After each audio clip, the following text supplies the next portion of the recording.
Happy Monday fun day. Hey guys, it is Ryan, Feathersley Pigeon Auctions Pioneer One Loft Race, and we want to welcome you all.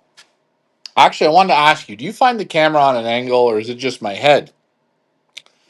Anyways, you tell me what you think. If we're straight or if we're on an angle. We always say this show works the best when you all participate. So participation is key. What else? What you got to say is the star of the show is going to be coming against. Oh yeah, star of the show, Ricky, aka Ricky7 R7. He will be here momentarily. As you can see, the refrigeration system working. Known as Ricky Z. Brian Mansker says hi. Michael Peeler says hi. Everybody says hi. Hey guys, I have to say something. I got to give a big round of applause. I got mixes here. Big round of applause. A large one. A large one, not a big one. It's large. What is it better to say? Is large actually more than big? Well, I always think whenever I think Big John. Big, but large. Like this is. We don't know what's better, large or big. You put in your comments. Whatever. I always try to figure that out. Well, you've got to figure it out. If you don't figure it out, what are you doing? It all depends on what you prefer. To me, I think it's kind of a slang word. what, big? Big or large. We got to call the Queen Elizabeth, but she passed away, so she wouldn't know right now. Can you guys hear us okay, or is that in the background noisy, the fan? With the fan on in here, I'll tell you. I think most of you people in this, I don't know, area, Ontario area, Canada area, we got a large heat here. And we've had that here for about 3 weeks. See, I said large heat, not big heat.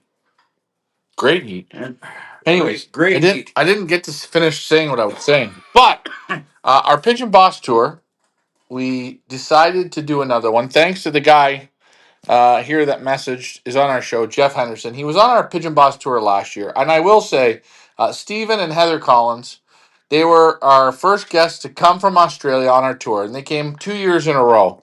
And I would love for them to come this year. I know this year they can't come. If they are watching, hi, Heather. Hey, Stephen. I haven't seen you guys on. Don't be ignorant. Let's go. Say hello. Maybe they're tied up.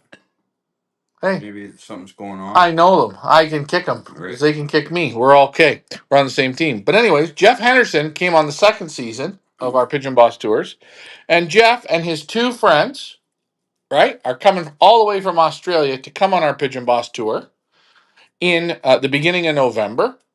3 guys, including myself, and we're going to have Lars as a little bit of a helper.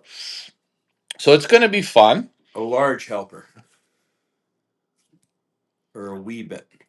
What was wrong with a big help? He's going to be a big help. He's going to help us out a little bit. He's going to be a helper. Large or big? A little word of advice for you fellas coming all the way from Australia. I don't know if they have baby powder there, but you're going to need a little baby powder, you know what I mean, on your butt. Because you're going to be sitting in that aircraft for quite a bit. It's a long flight. I'm not gonna lie. Yeah, it's not. But it's gotta tell you. It's gotta tell you something about the trip we put on. When we get people coming multiple times, and I think it's great. Now on this Pigeon Boss tour, we are going to be going to Amsterdam. We're going to be going to different cities in Belgium. We're going to be doing the Schoof Toury. We actually booked today to go visit the Schoof Brewery. They messaged us back. Let me show them a picture of the Schoof beer. Not a picture. This is live. Jeff Henderson says it's 25 hours. Well, Jeff, your ass is going to feel all 25 hours. I do recommend people that are coming learn if you are going to drink beer. The problem with the Belgian beer is most of it will be 7, 8, 9, 10%. Even 12, 14. You will get hard this percentage. Is so smooth. Here. We've already showed them. This is the mixed juice, but we're going to be going to this brewery here, and we're going to be going to a real nice war museum. But you're going to get and try all their flavors. They got 3 flavors. You can get some Schoof merchandise. It's great beer. It is really good. This stuff, especially It's the dark brown, is great with food. Dinner. Have we got a glass here too? Can't do one yet. We're into the hard stuff Okay. yet. Yeah. But anyways, I wanted to say thank you very, very much for Jeff for wanting to come back, and thank you very much, Jeff, for promoting it to your friends. Because I will say that's the best compliment. It's same with Steven and Heather. It's the best compliment when people come back. That means you've done something right. They enjoy it. They're having fun. That's what we're looking for, guys. We are going to have other Pigeon Boss tours. Try it out. Do you want to meet great pigeon men? Do you want to see how real pigeon lofts are done? Do you want to handle superstar pigeons? And do you want to see 2 or 3 great countries? You're going to get it. And you're going with me. That's probably the bonus of the whole trip. Well, you're going to the land of pigeon flyers. Belgium and Holland. That is the land of pigeon flyers. And you can't get any closer to that. And yeah, 100%. Jeff and guys, I'm not gonna lie. I remember the first day I met Jeff. I picked him up at his hotel, and in the car he had a couple Jupiler beers. Those were 5%. I was driving, so if you wanted to have a drink, you could have one. It's fine. Jupiler, yeah. And then he got to the hotel, and we had a bunch of different choofs. We had Lafay beer. We had a few different types. And I remember the first day, we were sitting there in the room. We had sandwiches, and Jeff was drinking these, and they go down great. They're so nice. The cold, they go down great. And it was cute because going to dinner, Jeff was sitting at dinner with everybody. And about halfway through dinner, Jeff said to everybody, I gotta go to bed. I gotta go now.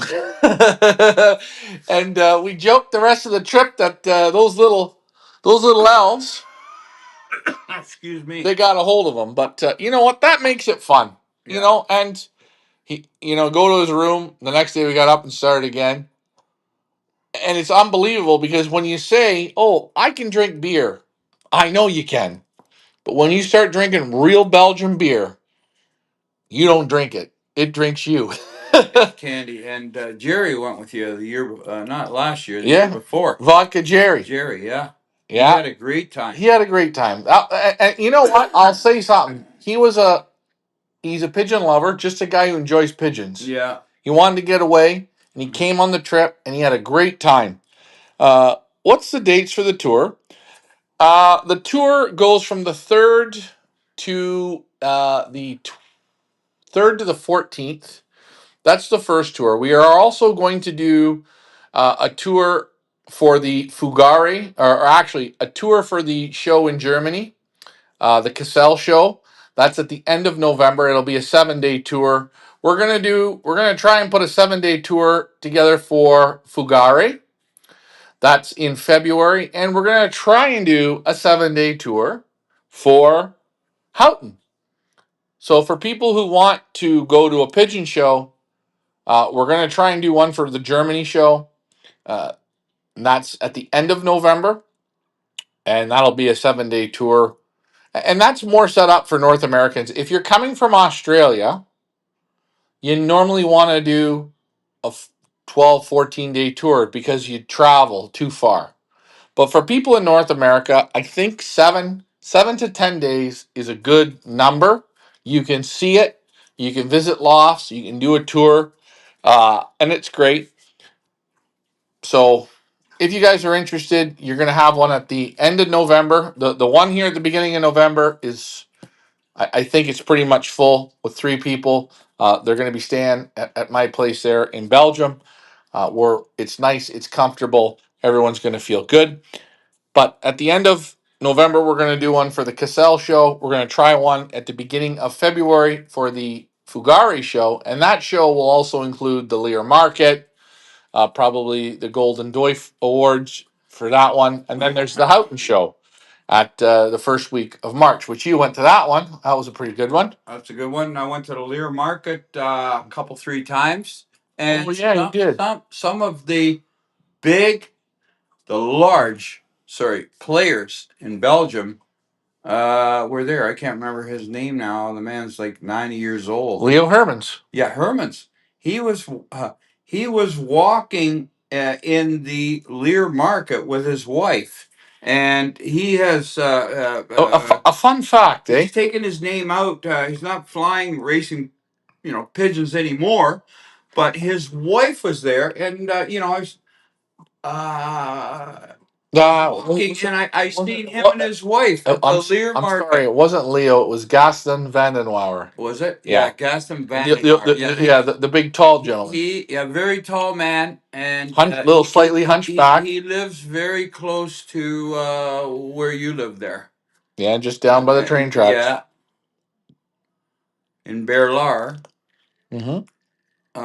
It's amazing. I mean, there's people there that I don't even know, and I'm sure a lot more great racing pigeon at the Lear Market.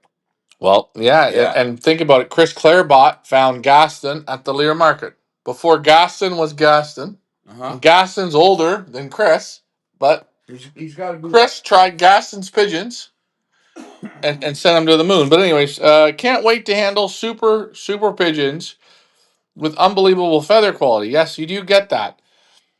The one great thing is wherever we go, normally the breeders have top quality, but we're going to add something to this tour. We're going to go on this tour also, and I think I'm going to add it on every tour to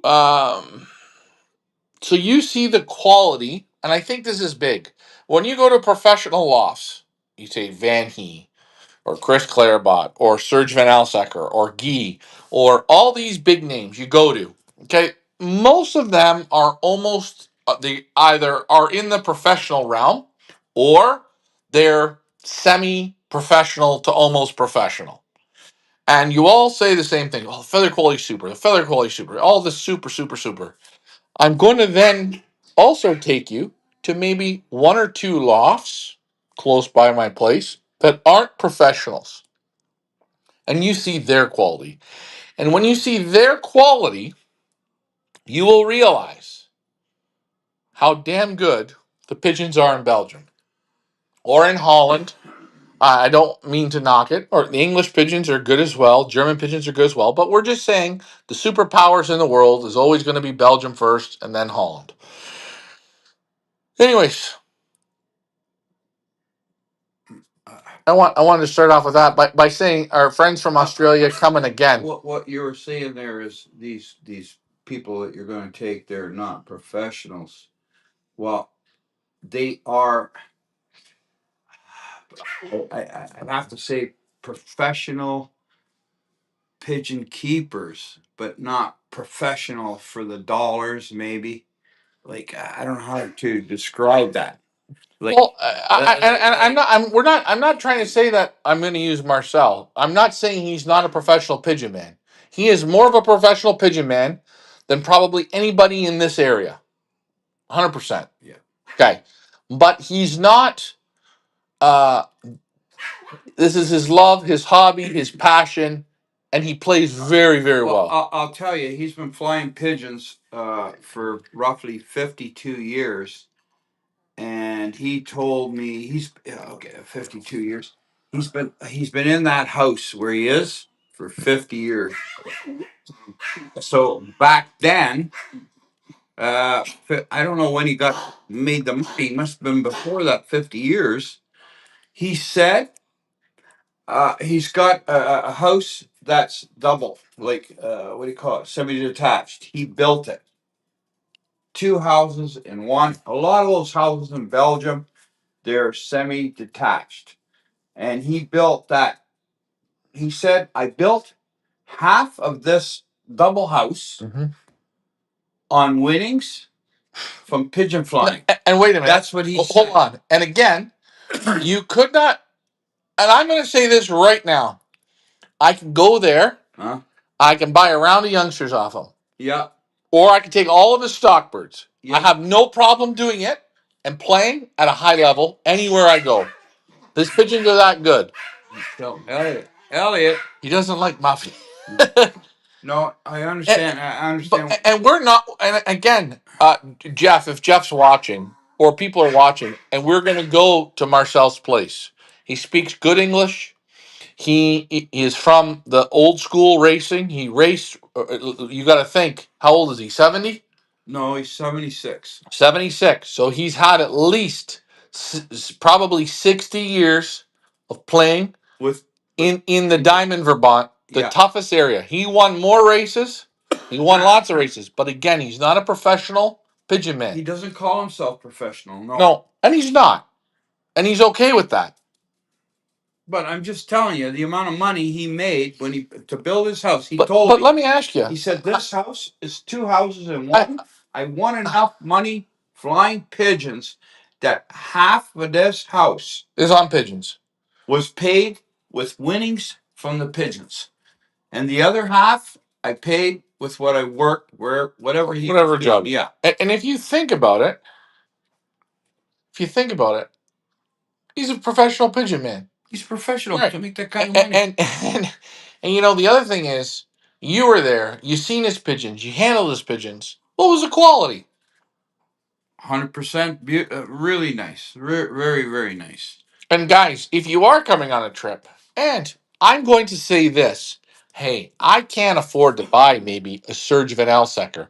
I maybe can't afford to buy a Stefan Lambrecht's pigeon, Chris Clarebot pigeon, Emil Denny's pigeon. This man here, you're going to get all those years of racing, and you're going to be able to own a pigeon, a super pigeon, at an affordable price. And I really mean that. I have no problem flying this guy's pigeons. Sign me right up. Uh, But when I went to visit you there.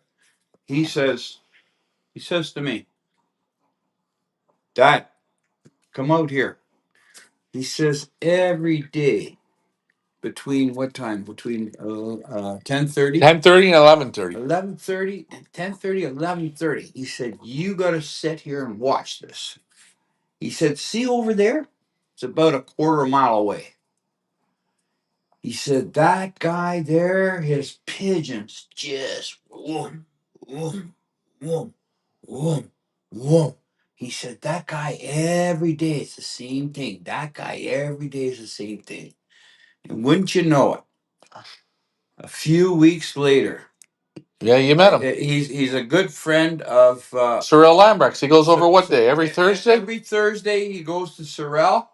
They've been doing it for 50 years to visit each other and talk, shoot the shit. And when I say that they're a mile away, they're not. He's only maybe 2 soccer fields away. Yeah, Almost just as far as your eye can see on land. well, believe it or not, he walked over like through the field. There's a little field path. He walked over into your yard, Mm-hmm. and Sorel's yard's right there beside it. And he was there and introduced himself, and his English was good. And honest to God, They're a real good guy. we became friends. We became friends. Went over and watched races at his place. Took me to the club 3 or 4 times. Um, like real, Yeah, real pigeon man. that's right. Yeah. You went and watch birds come from the races? Yeah. Yeah. Oh yeah. So Yeah. but what we're saying is I know on these tours sometimes you feel like, hey, I'm going to Annemie Van Hees house. Okay. He was a little bit always, hey, my friends, I had it. First time, second time. Well, I'm friends with her. It's no problem. But you have a little bit of nerves because you think they're professionals, and they are. A gentleman like Marcel, a little bit different, a little laid back. He doesn't live off the pigeons the way the other people do. So you're going to get a light, different feel. But the secret is you're going to see the pigeons, you're going to speak to the man, and you will see that he is a super professional that's not a professional, and it's the levels. It's the levels. It's the levels. Oh yeah. Yeah. And he'll even say to you, he told you that he's a architect. He Yeah. said he's a very smart man. And what did he say about Sorel Lambrechts? And it was cute the way he said it. He told me straight, Sorel, is a very dumb man. Honest. That's how he said Honest. it. And it wasn't being hurtful. He's real dumb. Like me. But he said, and Sorrel made his money on pigeons. You should see his house. You can tell. Like, but he said, when it comes to flying pigeons, watch out. He's such a smart man. Same as Stefan Lambrix. Yeah, and same with Carl Lambrix and Bart Lambrix. Bart Lambrix. And Sorrel's brother. Mm-hmm. There are all those Lambrix. There's him, his other brother, and the other brother. I don't know their names. There's multiple generations of Lambrechts there. They're doing big winning. And they're in that same area. He said, you've probably watched a few of these shows. I can't beat this guy. We can't beat this guy. There's this, he is, oh, and I was there watching it. He's got pigeons out at 8 o'clock in the morning, and he doesn't shut down until about 4:30 in the afternoon. Now I will say, when you come for the November, any trips in November and in the Fugari show in our area there, Burlar, February you'll start to see birds go out. But if you come to the show in Houghton, the beginning of March, well, you were there in March, you'll see Marcel's pigeons tearing the sky, 60 youngsters. Tearing the sky. He said to me, there's a guy there. I'm going to go back what I said. Watch them pigeons. He said every day at this time. Oh yeah. Well, they mingled with ours, and they just whoa. He came over. He happened to be Sorrel's one of his best friends. Yeah. Came over, and then because we're all in the same yard there. Yeah. They got four or five houses all in one area, and he come over, and he's there. He said, introduced. Yeah, introduced. And he, because he could speak good English, it was good. Oh yeah, he can. Yeah. Anyways, we talked a lot about this. Yeah. Michael Peevler said, any info on the Greyhounds? Steve and Heather, let us know if you're on. If you're watching, say hi. We always like to get into pigeon gossip, pigeon talk. Pigeon, more pigeon. I did want to say, if you could pass me your phone over there, Ricky 7. Okay, yeah. You know, we're talking one loft races, and I call it people getting passes. Passes. And I hope that the people here in Southern Ontario are going to stand up for their rights. And I know what you guys are probably thinking. Oh no, what is he going to do? What kind of rant is he going to go on? But basically, we like to stir the shit when the shit should be stirred. We're not hiding. We're not afraid. But when we have obvious proof of what's going on, and you people in your areas, I don't know where you are. You could be in Australia. You could be in somewhere in the States, somewhere Chicago, San Diego, San Francisco, wherever the hell you are, Mexico. Maybe it opens your eyes to something what Ryan's going to talk about. I'm not the biggest fans of the Upper Canada One Loft race. I'm not the biggest fans. I am going to give them a little credit here. Hey, they're doing inventory. They're doing trailer training. I found they were a little bit slow there at one point, and I called them out, and they banned me from their page. And that's okay. They can't take it, eh? Hey, listen, you burnt my fucking toast. It's okay. Make them new toast. You burnt the eggs. Make them new eggs. You burnt it. So I called them out. They picked up the pace. Good evening, gentlemen, Mr. Peter Koo. Peter, nice to see you on. Genetic Potential, nice to hear you on. But the Upper Canada, they're slowly doing good inventories. They're slowly, at least they're putting some work in. I'm fine with this. I was fine with it last year. Last year they picked up the pace. The year before was a fucking train wreck. They picked it up okay last year. This year I kicked them in the ass. They banned me. It's okay. They couldn't take it, eh? Burnt toast. They picked it up. But I am going to say something. Mr. Oscar De Vries. Hey, Oscar, my friend, you're doing this to yourself. You're burying yourself in your own shit. No messages on the message board. Listen. No inventory of the pigeons. We're at August the 11th. His last message, listen to this, guys. His last message is the 23rd of May. Unfortunately, we had to go to Ottawa because of issues with my dad. Oh no. Okay, hold on. I like it. It's good. It's personal shit. Keep your personal shit to yourself. You got children, you got boys, you got your wife, you got yourself. You got 700 birds. 700 birds times $125 a bird. Do the math, folks. Your father won't be around forever. He's going to die. We have to keep going. But these people, you took their money. I hope your father's still living. Or he's almost been dead since May 23rd to August 11th. Hold on.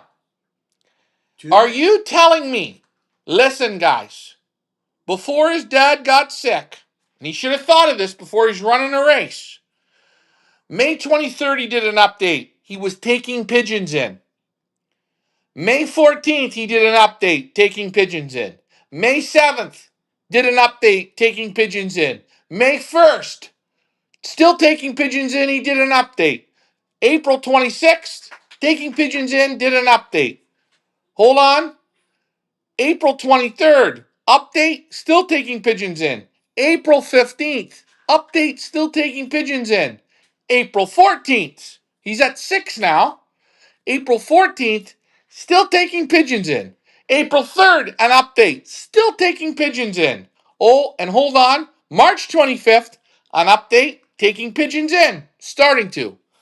It's funny. May 23rd, they stopped taking pigeons in. Takes all your money, doesn't he? $100,000. No inventory, no update, no nothing. Come on, guys. Get off your fucking lazy asses and bury them. I don't care about your dad. I don't give a shit. As far as I know, his dad could have croaked 25 years ago. Oh, I don't need... Let me see the death certificate on this guy. Can I ask His you a question? father. I want to see if he's still living. I want to know if he's living or dying. Why do we bring this shit up for pigeon racing? That's what I'm saying. It's Like, bullshit. can I ask you a question? Do you think he should have said, guys, I'm going to run this race this year? Like, I'm going to run this race this year. But my father's 76 years old. Screw you around, guys. Oh. Can't take your money. I'll screw you around because you know my father's sick. Really? Oh, is that right? No. Give me your cash, boys. My father's sick. Hey, I probably can't run the race, but give me the cash. Can I ask you another question? I went to visit my dad. He's in the hospital. He's almost dead. You think he says to his son at that point, well, I guess you better pack it in too, because once I'm gone, you're gone. No, he's going to say, you got to keep going. At that point, you pick up your cellular phone and you type into the message board, hey guys, give my father some prayers. If you want to bring that shit into your business, you can. Well, and you say, it's good to bring it in because people feel sorry for you. Suckers. It's like suckers. Like this Big Andy race. I had guys come and tell me, you know, we took the birds to Big Andy's race. Big Andy was sitting there in a chair and he had shawarmas. You know the shawarmas? He had great shawarmas. Big Andy's the best guy in the world because we went for the shawarmas and we had the shawarmas. So, okay, this here, come on. Regardless, all you got to do is put a message on, hey, birds are doing great. This is what's going on. We're going to get an inventory done. He said he's doing a hand inventory. Now, people are going to say, well, Ryan, why are you bringing this up? Why? Because, again, I have birds in the race. I have birds in the race. And by the way, we got them in. Hold on. My birds are in that race. You don't know who they're under, but my birds are in that race. Just like my birds are in Big Andy's race. 100%. Just like my birds are in the Hoosier. Just like my birds are in the Pattaya. Just like my birds are wherever I want to put them. But here's the problem. He took your money. He took my money and your money. And now there's no words on this. There's no words. And I hate to say it. He's flying combine pigeons. He's flying. Let me tell you something, guys. How many of you have 25 children?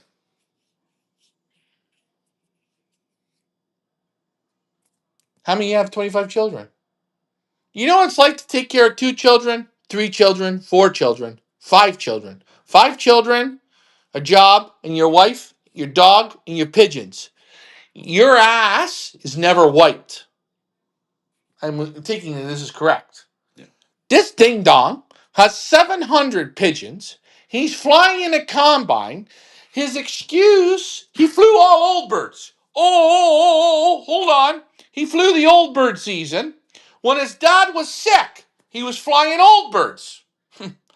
Dad wasn't sick when he's flying old birds. He said, hey, Pops, sit on the corner. I'm going to use this fucking excuse for when? For these people who paid all this money. I hate to say it. Round of applause for all 700 birds that went into this train wreck shithole. We bought the guy a beautiful loft.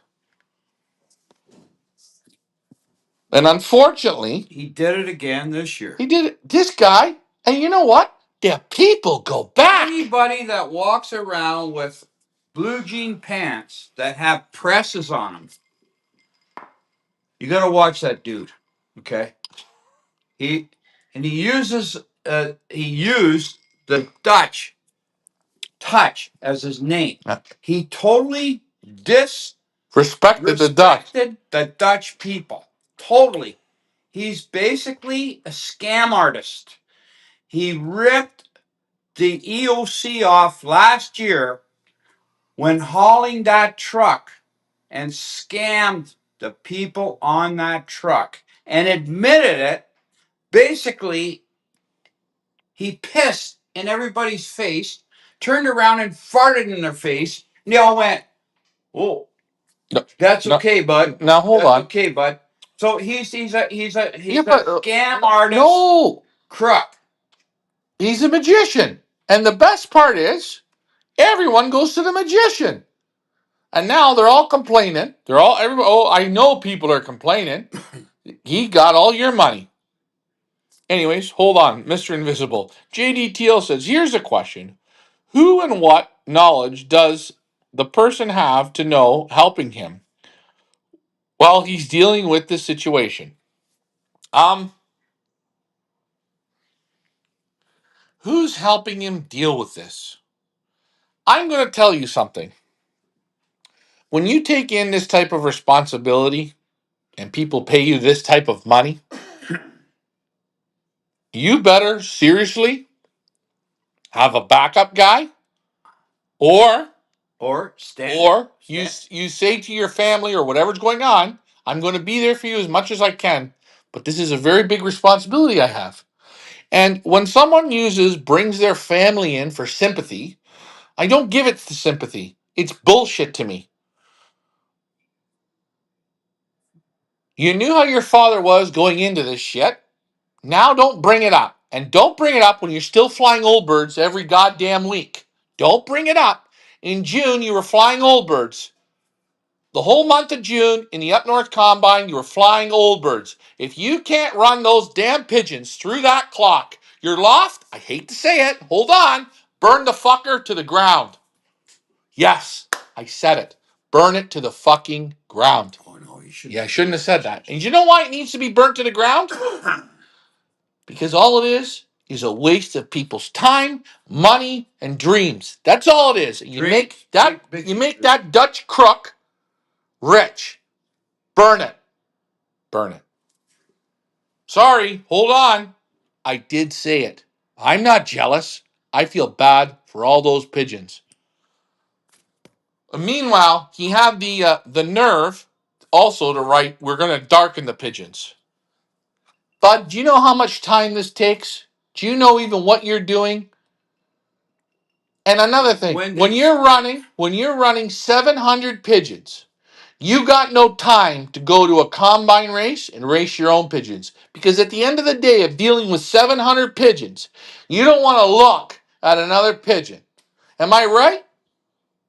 I'm right. And I know I'm right. And do you want to know how I know I'm right? I did it. I felt it. At the end of the day, I don't want to see no more pigeons. I don't even want to talk about pigeons. That's a job and a half. It's a job and a half. It's a babysitting job. You got the pigeons that are... Take care of 30 pigeons properly. Yes. Okay. That's your own birds. Properly to race them. Take care of it in a professional manner. Now, you're going to take 800 pigeons in. You haven't got time to look after those 30 birds of your own. You ain't got time. You don't even want to band your own babies. No. You're done. No. But let this character come on the show. The only problem is, I'm sorry, these dudes, like Big Andy and Oscar, they won't come on the show. They banned us off their program, but they won't come on. You know why? You know why? They don't have those two things in your pants. They're called nuts. And it's not even nuts. It's not even nuts. When you sit down and start talking, pigeons straight, their answer is shit. And they don't want to answer it. They don't want to answer because then they'll show you in black and white they don't have the right answer. Come on. It's such bullshit. And I know you people think I may sound jealous. I'm not. All I'm saying is genetic potential says the biggest issue with one loft races is no true accountability. Genetic potential, I've raced them into the ground. I raced them. I pushed them. I showed you everything. Though I found one thing out, that Andy and Oscar are doing very well. Oscar's doing fantastic at it. Andy does it to an extent. And lots of other one loft races. Jim Ward does it fantastic. Jim's a champion. Don't show shit. Don't say shit. On the message boards, don't even allow people to make a rude comment. That's perfect. Keep the sheep quiet. Quiet down, sheep. Quiet down. Sit there. You're watching this show. Don't make a comment and shut up. That's exactly what they say to you. That's what they do. They tell you to shut up. And Andy and Oscar and Jim Ward, they can come on my show. Hi, Jim. Hi, Jim. Right? I'll send over for Andy and his daughter. I send him over to handicap bus because he told the police he's in a wheelchair. Fuck, I don't need that problem. Get him the handicap bus. Get him over. Oscar de Vries, he's Dutch. He's as cheap as they come, and he likes Tic Tac pills. Pick him up, bring him here. And as for Jim Ward, he can fly into Toronto on his private jet that you all paid for, and I'll pick him up in a limo. He can sit here. You know what we'll do? We'll sit down and we'll just start talking. And let's just see. Let's see their answers. And you know what? I won't ask the fucking questions. You people will. Anyways. And you can actually, you don't even have to use your name. You know what I mean? Yeah. You don't have to use your name. You can give another name, make up a name, because you know what I mean. Don't worry about it. Use another name.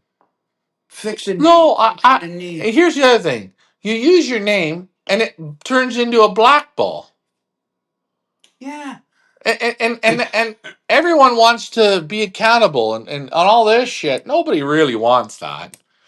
Because if you say something and it offends somebody, well, then you're wrong. Oh, you're a bad guy. And then people turn on people.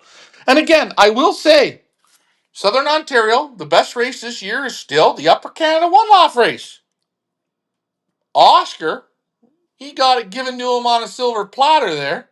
He can't even do a goddamn update. And we got birds in there. Birds? I got 100. Fucking 100. He doesn't know it, but we got them in. 100. Yeah, we did it just for fun. We got a little bit of cash, so we thought, hey, let's put them in. That's right. Anyways, all I'm saying is JD Teal says that accountability is quitting supporting the races. But I've really thought about it, and I'm thinking in my head, why in the world, if I know it and you know it, and some of the top guys, Patrick Brooks, Van Okel, Lambrex, Serge Van Alsecker, they handle 100 to 150 pigeons for one man. Why aren't one loft races built on 150 pigeons? They charge a premium perch fee, so they make their money for the season, and they push the pigeons through a combine series of races against a combine to hold credibility. And when this is done, I don't need to fly against. Listen, when you fly against the Hoosier, 6,000 pigeons. Guys, 2,000 of those pigeons don't even loft fly. They don't loft, the rest don't loft fly properly. It's just a survival of what? They got a VIP section. The survival of the fittest. They got a VIP section. Yeah, you don't know because Mike Gannis, hold on. I got proof. Mike Gannis owns the race, so you don't know what's going on there. You never know. Do you want to get somebody on the show that'll tell you? Listen, you don't have to get anybody on the show. No. When I'm sitting across from Jim Ward drinking Jack Daniels in his house, and his wife brings out frozen lasagna, you were sitting there with me, and he said, "The loft, thanks to Mike, give me the money to build the loft." You don't give somebody $250,000 and you ain't getting a little rub down. Anyways, all I'm saying is I think one loft races need to go from bigger numbers to more expensive entries, more expensive perch fees, and between 100 and 200 birds per man to fly them properly. For the man to fly them properly. You know, let's think about it this way. Patrick Brooks, superstar, first national ace, sprint pigeons. Beautiful, phenomenal. He did it with 12 pigeons. I can't give the man, and he'll tell you, you can't give him 1,000 pigeons and he'll do the same. He's going to be way worse. And he'll tell you this. Because you know what? He can't put the magic. He can't put the time. He can't look and study. It's the old thing, my friend. If you have one dog, he's good. You have two dogs in your house, it's pretty darn good. Have three dogs, well, it's getting a little bit, sometimes a little bit, you know what I mean? But if you had five dogs in your friggin' house, or six, or seven, how can you really respect, teach them responsibility, do all this? You can't do it. And as a pigeon flyer, you can't. If you have 30 birds, you handle them perfectly. You have 12 good birds, you handle them real good. You got 50 birds, it's not okay. It's a little bit. You got 100 birds, It's harder. it's holy mackerel. How do I take care of this shit? Now this one guy's going to take care of stuff. Well, he says he's got somebody helping him. Are they pigeon flyers? Are they? Who is it?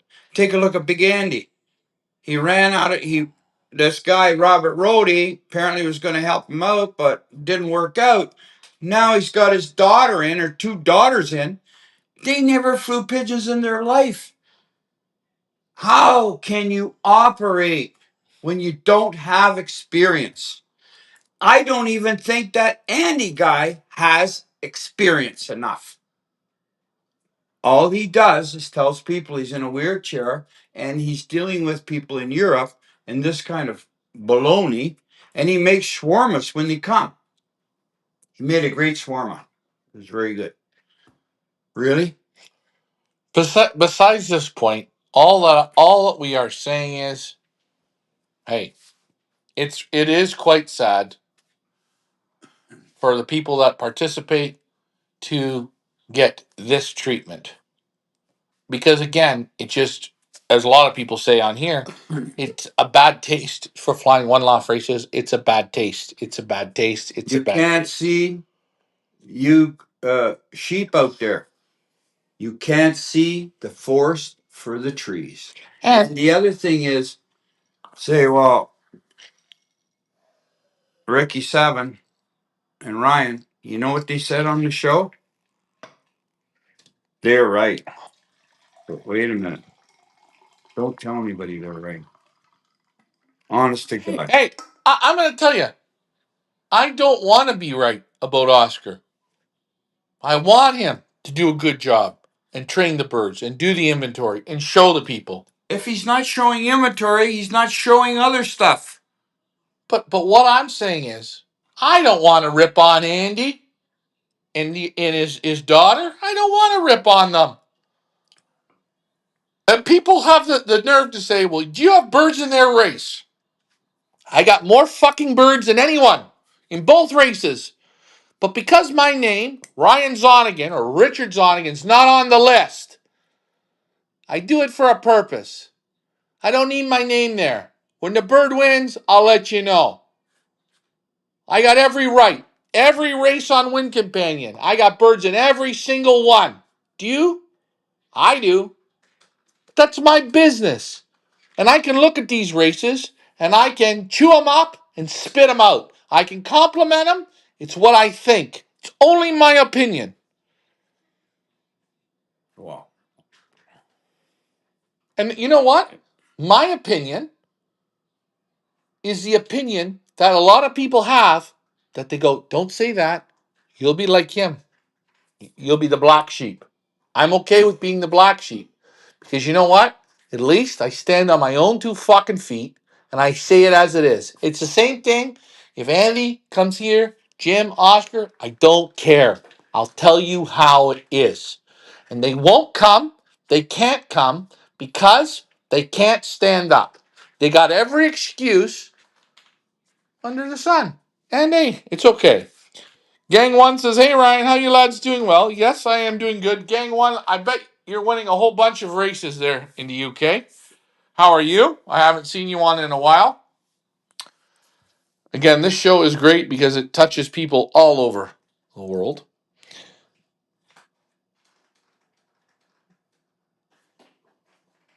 Nice looking at a little kitten, eh?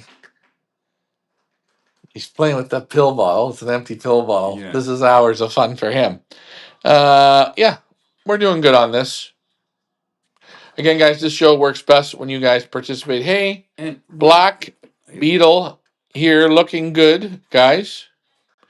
Joe, I don't know what you mean on that one, but okay, try that again. I don't know what you're trying to say. What else did I want to get to? I had another thing.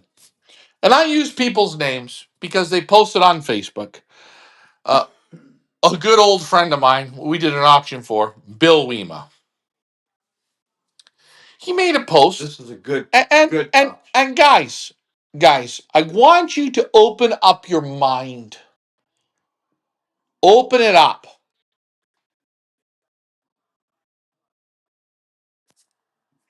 So Bill Wema guy. Bill's been racing 20, 25 years. Oh, I don't even think I don't know. 20. Let's say 20 years. 18 years. 20 years, 25 years. I say you can't be a real pigeon flyer okay. Anyways, flown I don't 30 know. years. That's what I say. He's flown 20 years, maybe more.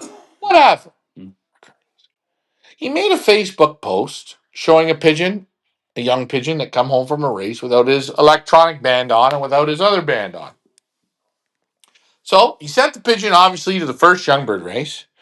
And the pigeon went into some guy's loft.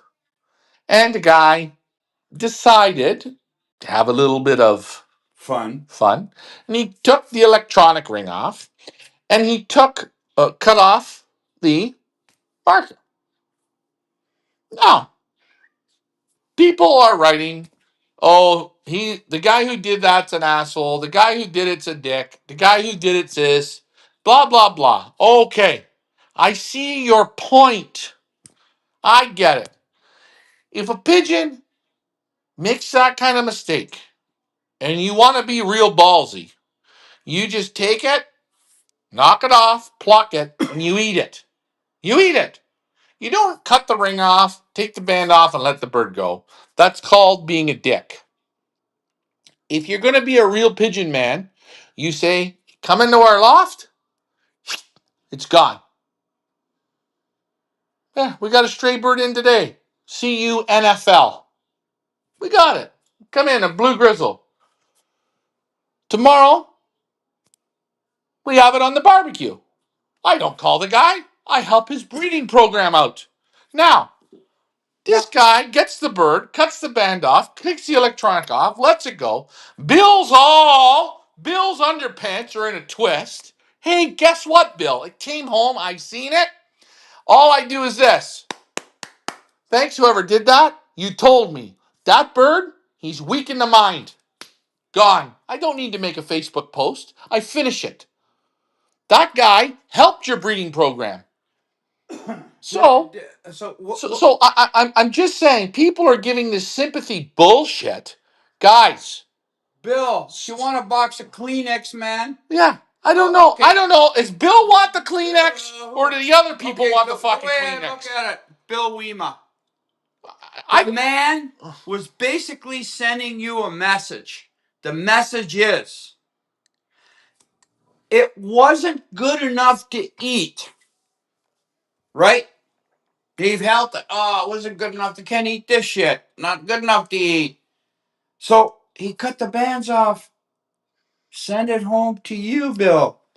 See if you can eat it. Put it in the garden, Bill. Or are you keeping pigeons where...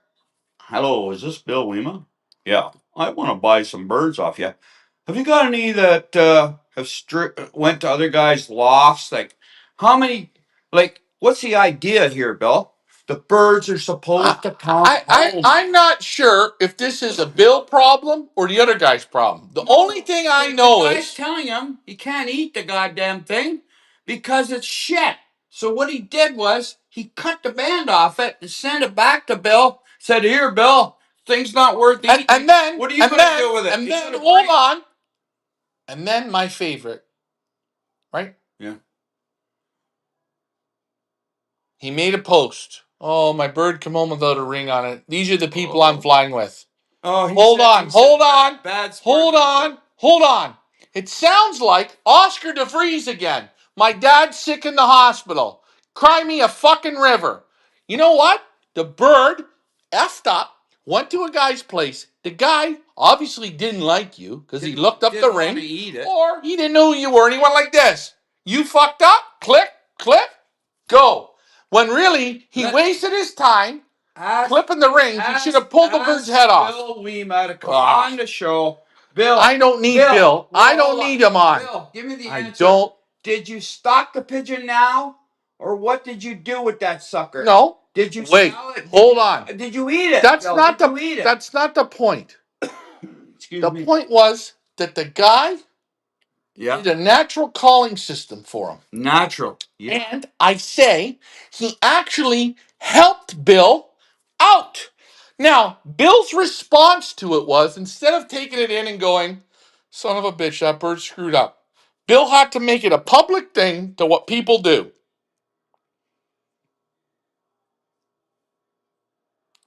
In my opinion,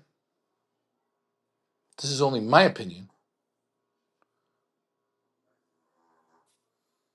why don't you put who the parents of the birds were, post it up too? Say, this pair bred this, bred nothing. I don't know. Like, come on. What are you looking for here, man? What are you looking for, Bill? You're not that weak. You're into kickboxing, man. You're not weak. Why make this post? You know what? The bird come home, the guy cut the band off, separate the heads from the shoulders, the pigeon's done. Make a mark on the pair, done. Finished. How many more? Moving How along. many more out of that nest mates do you have, Bill?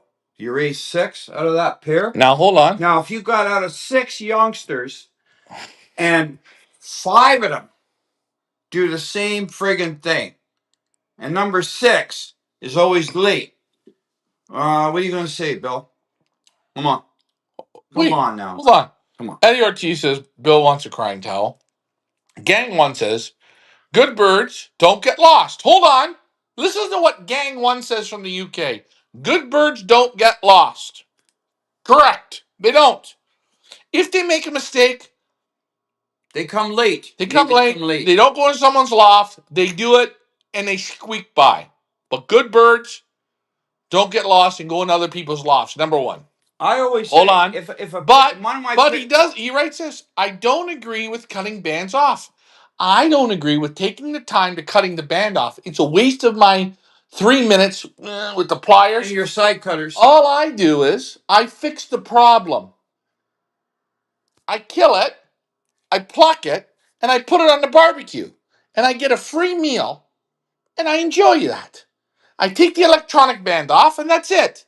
Now, when I cut both bands off and send them to Bill, or send the bird to whoever, Gang 1, or whatever, I'm telling him, your bird fucked up. So you're helping his program. You're better off to enjoy the bird yourself. Bill, what happens if your whole team screws up like this? We have to watch. I'm not here to pick on Bill. No. But Bill put the post up. And I looked at the people writing in the post, ass kissing, eh? And not one of them said, no, your breeding program got stronger. There's one more for the garbage bin. Get rid of it. Because you want to know what? If they kiss ass enough, they'll get a free pigeon. Kiss ass enough. Kiss ass enough. Kiss ass enough. You know what? I can see it like it's a bad. You know what? I hate going on Facebook to read this shit. Thanks, Bill, for reporting my bird. You have a kind heart, and I appreciate it. And Alan said, hey, Alan likes that. I appreciate it. Yeah, I appreciate it if you report my bird. I got no problems with reporting birds. I got no problems. But at the end of the day, Alan, you're going to go and pick up the pigeon and do what with it? You're going to put it back on your team and play around with it? Is it going to come good? No. You want me to tell you something? Save me all the problems. If you stray in a bird from me, call me up and say, hey, I got it. Say, hey, do me a favor. Give me your PayPal. I'll send you to the liquor store. Get yourself a case of beer and kill the damn thing. You want to know why? It can't hack it. It doesn't want to do it. Thank you for dealing with it. But that's where I'm saying this Bill. But you see what Alan says. Alan, soft too. Thanks, Bill, for reporting my bird. Thanks. And then we wonder why the quality is no damn good. We wonder, eh?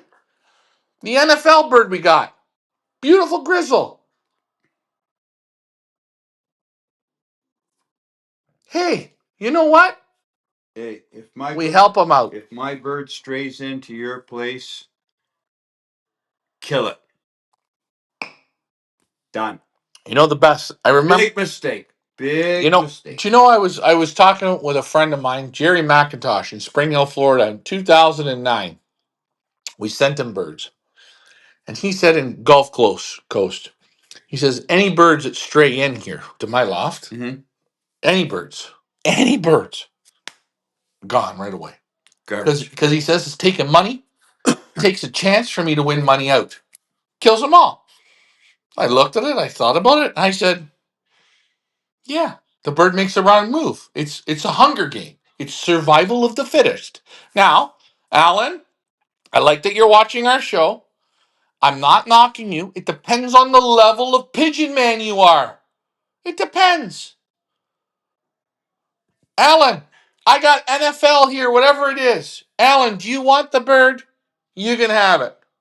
You can have it. Hey, Me personally, if you kill a nice pigeon, it's good age, you get a nice lunch. Beautiful. What do they say in Belgium when the pigeons are flying over a lake? What do they say? oh, been over at Marcel's watching pigeons. He already got pigeons like friggin' half an hour ago, 40 minutes ago. We're sitting there in the What does it say? backyard. There goes a pigeon going this way. Pigeon going that way. Marcel says, look, stupid pigeon. Stupid pigeon. Yeah. Gang one says, we lost our two best racing birds this year in one race. Was hundreds lost in one. Lads had nine firsts between trouble returns. Old birds, now you go birds being three races. Birds being three races, one race, bird sick. Okay, well, birds sick and that and losing birds, you are going to lose birds. Understandable.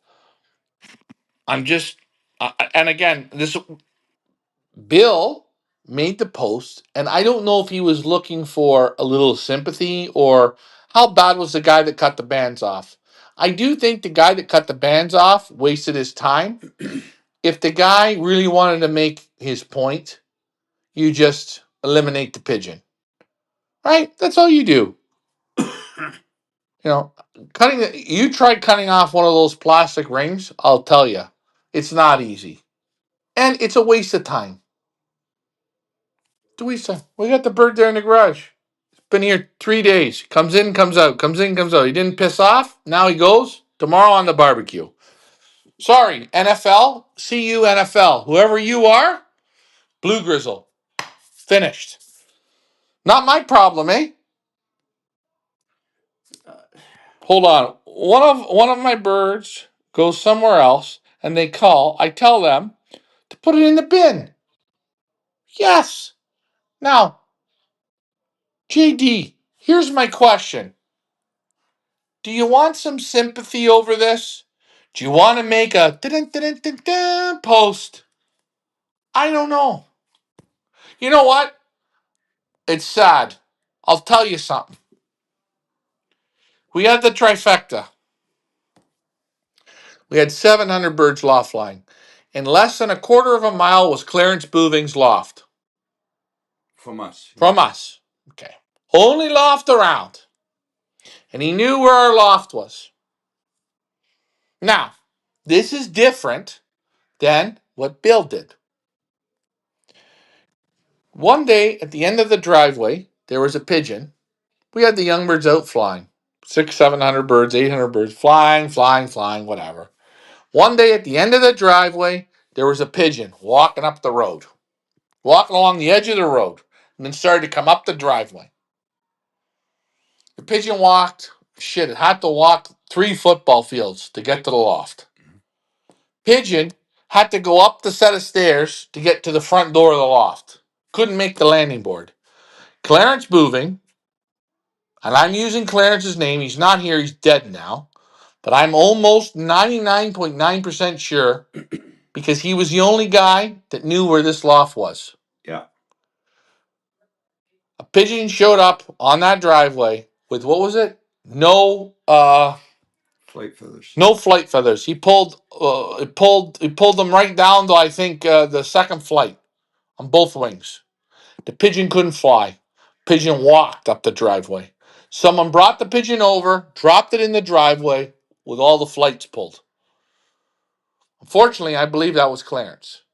Threw it in the driveway because nobody knew where this loft was.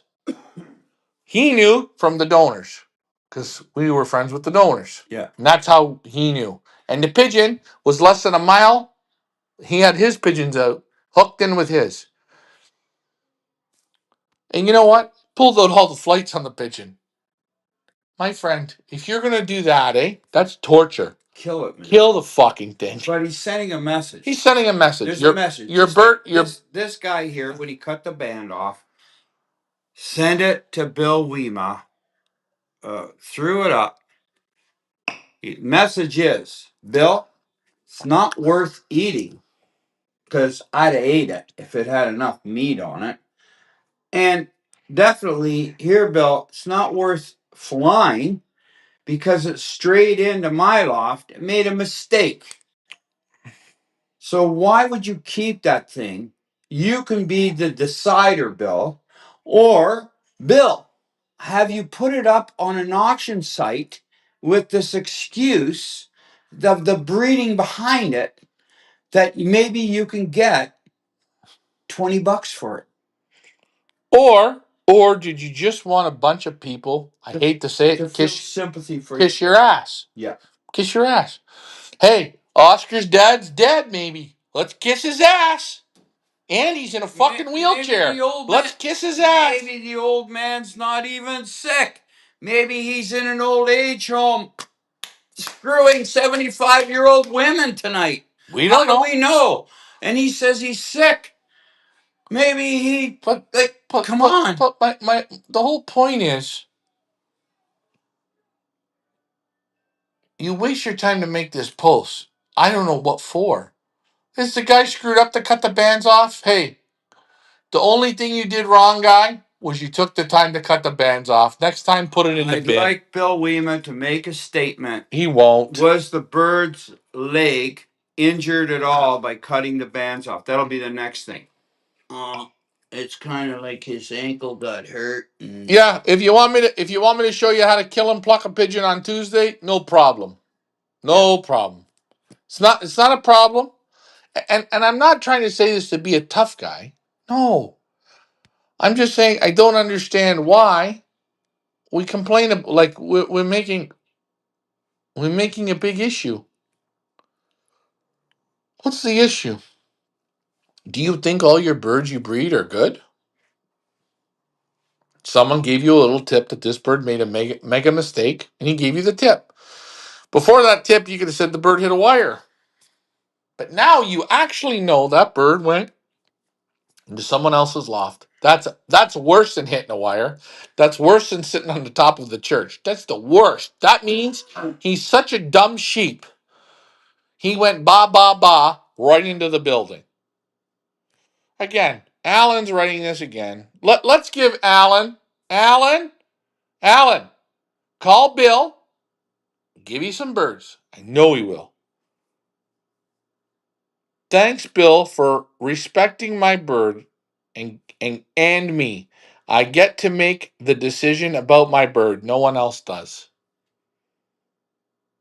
Hold on. Give me your fucking hand. Let's fucking hold hands, eh?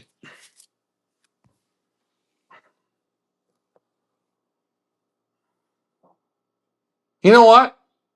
I'm going to start showing pigeons. I don't know. Yeah, Alan, you're right. You get to make the decision. You get to make the decision. But I know by this answer here, by that answer there, I already know what the answer is. Soft kitty, warm kitty, little ball of fur. How does Alan feel if his bird keeps coming in my loft? Is he proud of that bird? Well, I gotta hit the air conditioner. For some reason, she died out.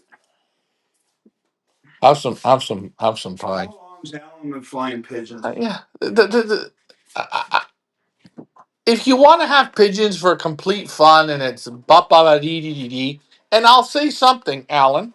One day you'll get a pigeon that's reported 500 miles away. And you make sure on that one, particularly, you drive yourself there and you get it. All I'm saying is, birds that keep making these mistakes, what's the point here? What are we doing? Gotta remember, most just love pigeons. And I think Alan's this guy. And there's nothing wrong with somebody who just loves pigeons. Well, he shouldn't be flying racing then have them. Yeah, have them. Law fly them. What happens to a guy that goes on the racetrack with a racehorse and the gate opens and the horse, one of the horses, it just goes quarter way and just runs off the track. Every time you put him out on the course, He runs off the track. Well, what do you do with that horse? But wait a minute. JD's right. A lot of people are just pigeon lovers. Well, it shouldn't be. And our show, yes, our show is for pigeon lovers. But When you're racing and you think you're a high-end racing pigeon man like Bill Weemuth thinks he is. Bill's a high performance machine. Yeah, he thinks he is. But no, And then he puts that up. no. He tells people he is. He tells people. I don't mean he is. I mean he tells people. Okay, great. So do me a favor. Quit your whining. Quit your whining. You bred a shit box. Okay, you're gonna breed a couple more good ones. It's a shit box. It's no big deal. Maybe you got it even from Feathers Elite. No big deal. Maybe you got it from Peepa. No big deal. Maybe you got it from Herbots. No big deal. You're still gonna breed shit boxes. And hold on, guys. Sometimes this show's about hardcore racing. And Alan, I think you're our pigeon lover, and that's okay. But what I'm saying is, when a hardcore racer, or a guy who claims he's a hardcore racer, makes this post, I shake my head and I laugh. But I don't know what we're looking I at. hate to say it, but Alan, I don't think you fall into the category of pigeon racing. Do you want to know what? Alan? You shouldn't even let the pigeons out, Alan, because the hawk's going to get them. Now what? Like, Alan, you shouldn't. Don't make comments when you're not a pigeon flyer. And Alan writes this, already happened. I let them keep it or had to pick it up by another guy. Again, I made the decision. You make the decision. Alan, would you like a nice blue grizzle? Come and pick it up, Alan. Yeah, Alan, you can have it. It's fucking beautiful. You want to go get it? What a beauty. Put it in your program. Try it out. What program does he have? No. He's not a pigeon flyer. He gets to make the decision. I agree. You get to make the decision. So here, you have a decision. He's a pigeon collector. I don't know. And again, make the decision. It's okay. It's okay because on this show there are pigeon racers, pigeon keepers, people who just enjoy pigeons. People that don't understand. And some people are at a different level. My only question was on this one was I thought Bill was at another level. Again. And he wasn't. I mentioned already on a few shows that Mr. Stronach, he raises 200 race horses a year. Stronach owns Magna. Magna. Every single car in the world has a Magna part in it. Every single car in the whole world. Okay. But he raises 200 racehorses a year. And out of 200, there's only 4 that half-ass do it on the track. The rest of them all go for dog food. To the bin. Wherever they go. Mennonites use them for hauling buggies, whatever they are. That means 96 of them are garbage. Now hold on.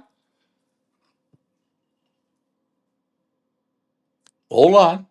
For the regular guy, maybe like me or like Alan, we might have a horse in our backyard, right? We feed him some oats and an apple, and every once in a while you sit on them and walk them around, right? Some clover hay. Not in the same level. And Alan then is right. He can make the decision on when he wants to sell him, get rid of him, whatever. It's true. I'm talking about Bill Weema. He made the post. He's a big name, big guy. You're making this post up. I don't know. NFL's here. Come and pick it up. It's got 2 bands on it. Where's Alan? In Windsor? I don't know. All I know is you either got balls to race or you're going to be soft and gentle. But you can't have balls to race and be soft and gentle. It just don't work. Come on, Alan. I try to win the same as the next guy, but I show respect to other people and the sport and their pigeons. Okay. I don't know. You're good. You're great. That's great. I can't. That's how you think, and that's Sure. fine. Respect you. That's right. But my respect is to you, Alan. If my pigeon comes in your loft, You know it. I tell you right straight, kill it right away. Don't waste your time. Don't waste your time calling me. What do you want to do, Ricky? What's going on, Ricky? You got it, Alan. I'm telling you, kill it. No pigeon comes home in a box. He should fly home. Otherwise, garbage. And So don't waste your kill time. it, Alan. And don't waste your time bringing it into your loft and trying to with it. You can play 'Cause around, Alan. it's a waste of All time. it is, I'm going to tell you, is a weakness in your loft. When you take this shit in, and you're going to think, I'm going to do something because it's a beautiful grizzle or a little white flight or whatever the hell it is, you're not going to be going ahead very well. Go ahead or not. You do whatever you want. Kill it. Alan. And if you want to pick up this bird here, we've had it for the guy. We've had it for a few days. Hold on. And we had fun. We called this Canadian Racing Pigeon Union. I Yeah. called. Can you imagine? I called. Called today at, what was it, 1:30 in the afternoon. The Canadian Racing Pigeon Union still don't answer their phone. You want me to tell you something? I'm sorry. I put too much work into that pigeon. That pigeon's probably one of Bill Weemus. No, it's not. Who knows who NFL is? Whoever NFL is from the CU, let me know. But Alan, come and pick it up, man. Come and get it. Hey, guys, and if anybody wants, hey, Alan, maybe put your number out on here. And if people want you to get their bird or help them get their bird, do that. We don't know where you're from. You want me to tell you something else I find incredible? We're not allowed to be a part of the Canadian Racing Pigeon Union. We're bad. We're the bad ones. Almost every weekend, we get between 2 and 5 calls. Can you help us with this pigeon we found? We found you on the internet. We found you on the internet. I tell them to call the CU. On Monday, they call me back. We called the CU. They don't answer. Barbara, or whatever her name is, she's either smoking dope. Or Susan. Yeah, Susan's smoking dope or drinking booze. Who knows? At the goddamn bingo hall in Tilsonburg. I don't know what she's doing. But guess what she doesn't do? She doesn't make her $45,000 a year answering the goddamn phone because she's smoking dope or drinking beers. Or she's into hardcore Tim Hortons coffees. I don't know. But all I know is I can give you the phone lines. Give you the phone lines.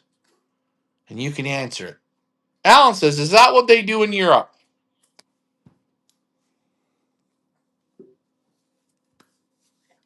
Alan, we just told you. When people see the birds going over late, they basically say those are dummies. And in the same token, if they go into the wrong loft, what does Marcel like to do with pigeons? He loves eating pigeon. He loves to eat pigeons. He loves eating them, doesn't he? I went when I was at his place there. He's got a beautiful garden, and I happened to look there, and I said, "Oh, Marcel, there's a pigeon band there, and you know where he turns the soil." He goes, "Oh yeah, those are pigeons that are in my garden." He ate them. Yeah. Or he killed them. Yeah. He throws them in the garden. Right. And tills them in. Tills them in. Yeah. So, anyways, Alan, you're a good guy. Nothing wrong. Soft-hearted guy. A good guy. A real good guy. And but I won't have you in my loft being a manager because when a pigeon looks at me sideways, he goes in the garden. And I can't have a man like you, Alan, as a loft manager with this kind of a soft heart. Very soft. So NFL, come on and pick them up tomorrow. No. And here's another thing. When the bird gets to the first race, Michael Peebler writes this. It's one less bird for you to fly against. When a bird comes into your house on the first race, second race, third race, mid-training season, Mom, could you just... Sorry. Oh, Nancy, we're going to have you removed from the room. Now, call her Big Nance for a reason. I'm sorry. Hold on, she just tied this all up. I'm sorry. And Alan's got questions, and Mom just tied the line right around. Here we go. I didn't mean to. Oh, God, Nancy, right in the middle of this show. You know what? I'll tell you. If you were a pigeon, Mom, I'd probably kill you. Anyways, what were we saying? Oh, we're talking. No. Hold on. Michael Peebler says, well, it's less birds for you to fly against. Michael Peebler says, guys, birds that make these types of mistakes, you're not flying against them. They're just numbers for the start. There's no competition in that bird. The bird's never thinking right. He's just flying lost. He's a lost boy. He does it once, he'll do it again. Do it again. And he'll do it again. Alan's asking, his own birds or someone else's? Alan, these guys here, pigeons come in, it's finished. Pigeons come in, it's finished. This isn't pigeons come in and soft kitty, warm kitty. I mean, hey, maybe if you get the pigeon in and he's your best friend, maybe you're going to call him and make a joke.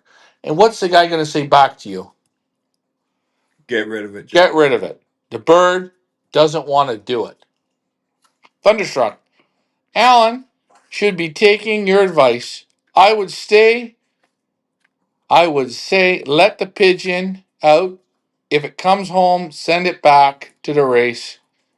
Maybe it'll learn. And Thundercat Loft, it's a nice idea. Once they learn to come into your loft for a drink and to eat, boy, that's a real nice feeling. And they learn it, they never forget it, and they constantly make the same mistake. They end up coming to your loft, sometimes not so bad, better than the loft they came from. But always in their mind, they always know they have two homes. And they're always slightly lost boyed, screwed up. I think, honestly, yes, you can call the guy if you want. If you want to save the time in a phone call, blah, blah, blah, you just eliminate them and move on. And if someone gets your bird, eliminate it and move on. That's it. They're all not supposed to be good. You breed 100, you might get one or two okay good pigeons. Maybe. And yes, you get to make the decision. I don't need someone to call me and say, I got your red checker hen. She's 45 miles away. What do you want to do with it? You know what?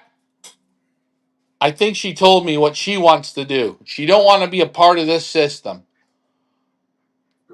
But if I want to put on my happy face, right, and feel good, I'll go pick it up and start again. But the next time I go, I get it home and I loft fly it and it looks good and it's dancing in the box, and everything's looking good, and I take it and send it to the next race, and then I get a phone call 300 miles away. It's lost there and there's no pigeon guy to pick it up. You know what you say real quick? Ricky was right. Put it in the bin. Put it in the bin. You're only saving yourself time and mileage. You put the work in to raise it, loft fly it, do some training, and then the thing screws up. Forget it, man. My point is, the guy should be doing what he did. Show some respect. Alan, I didn't say the guy should cut the band off. He shouldn't cut the band off. He shouldn't take the electronic off. If he's going to waste his time doing that shit, kill the bird and be done with it. Don't play a game with Bill and cut the band off and cut the ring off and then send the bird out for a fly so the bird goes back. That's all I'm saying. I don't know. You know what? Are we racing pigeons or are we soft kittying? That's the other thing too. Me and Alan aren't agreeing on this. I agree with some points of Alan. But at the end of the day, I'm sorry. I just can't be bothered with the nonsense.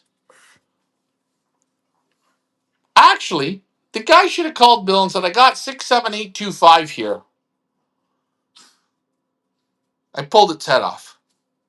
Thanks, Bill. Have a good day. Done. What would Bill would have said? Well, if he made a mistake, get rid of him. Instead, the bird flew back to Bill's, and Bill played me a watch. What? Ready? Wait. Wait. Hold on. Wait. Let me tune it up. Hold on. I think the conclusion is I think Bill Weeman and Alan should both be on the same bus, and the rest of them thinking the same should be on the same bus. That's it. Pigeon flyers, real pigeon flyers, don't think like that. Bottom line, if you have sympathy for your pigeons, don't fly them. Stay home, keep them in your backyard, feed them a little bread, do this shit. That's about it. But that's it. I think Alan and Bill both be on the same bus. No. You can't put Alan and Bill in the same source. Because Bill thinks he's a great flyer. But a great flyer won't put a post up that some jackass cut the band off. Hey, I would say Bill should have posted, the bird came home, band cut off. Sir, you should have nutted it for me. Thank you. Nut it. But you didn't. You let it come home and I had to nut it. That's it. Well, actually, the real question is, now, Alan, what's Bill doing with it now? Is it on his program racing still? Maybe he'll give Training and loft line? Alan, maybe he'll give it to you and put it in your breeding program. It could be a Hardy Kruger. Who knows? No, you could put it, Alan. Yelly? Could be a Yelly Plus. You could put it in your breeding program, Alan. This bird here just didn't seem to want to race. Just went into other guys' lofts.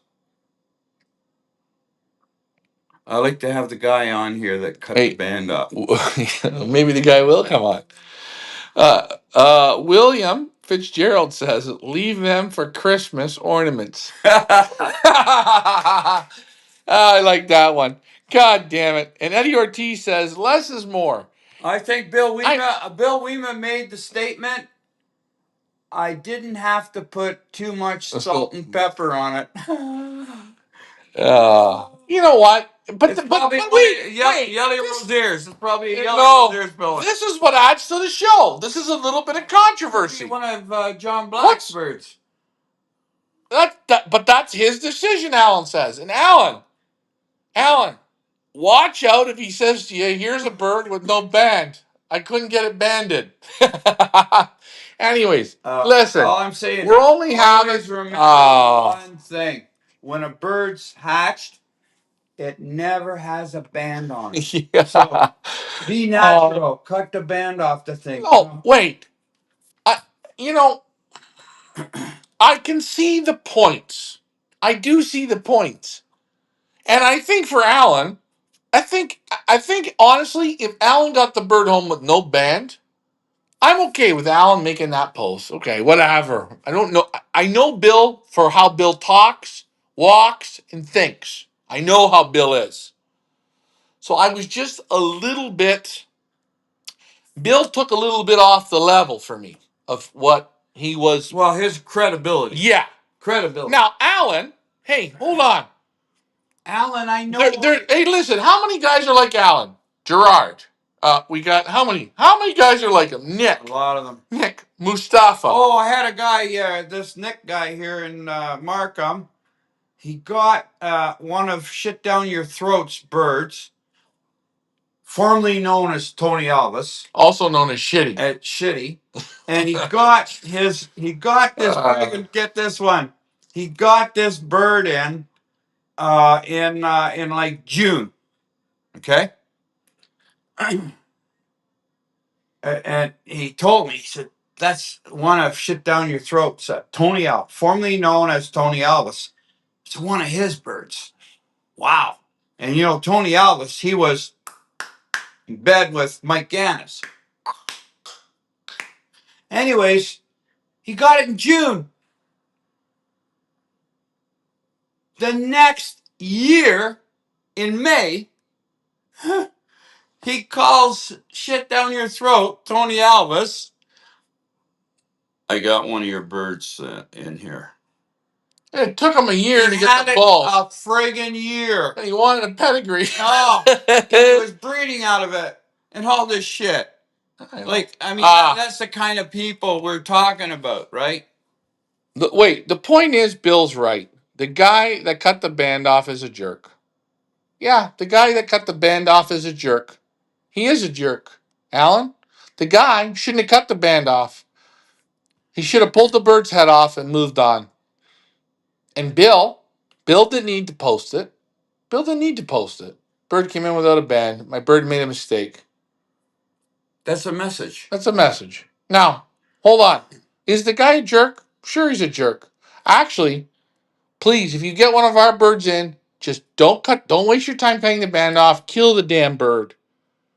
And if you get anyone else's bird in, just get rid of it the same way. Reason being is save everybody a lot of time, a lot of effort, a lot of driving, a lot of bullshit. And don't cut the band off. Do you want one of these? No, I will have some ice. Okay. But the guy was sending Bill a little message saying, hey, I got your shit in my loft. And I'll let you play the killer. You know, it's the same thing, eh? People that I find them the worst. People that knock pigeons' heads off by drowning them. I think that's the worst. Yeah. Here's another thing. If you have pigeons and you can't put them down yourself, like quickly, you shouldn't have pigeons. I'll have just a small vodka. Actually, if the guy is watching that pulled that band off that bird, please let me know. I'm going to give him a lesson. Because maybe he doesn't know how to knock a bird's head off. Who knows?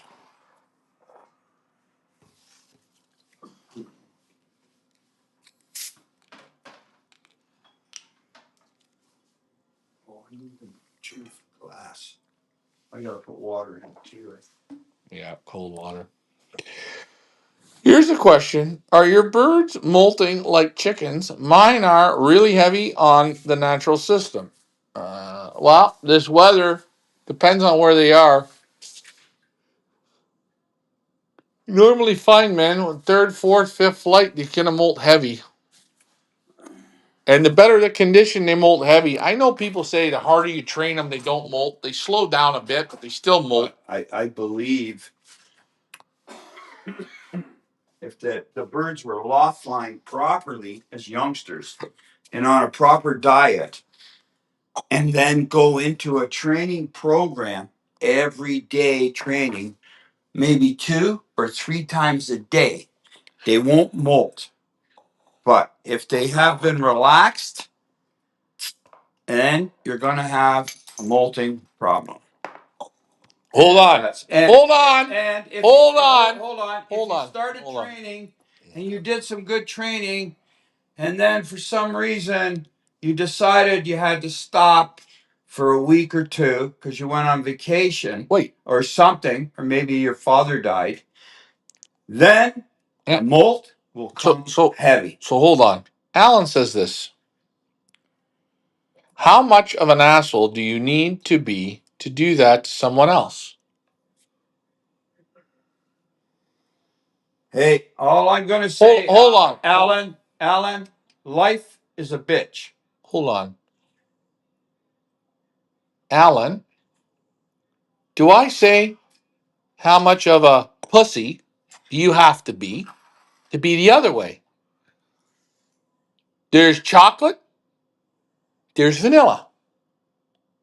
Chocolate, vanilla. Chocolate, vanilla. I'm not an asshole.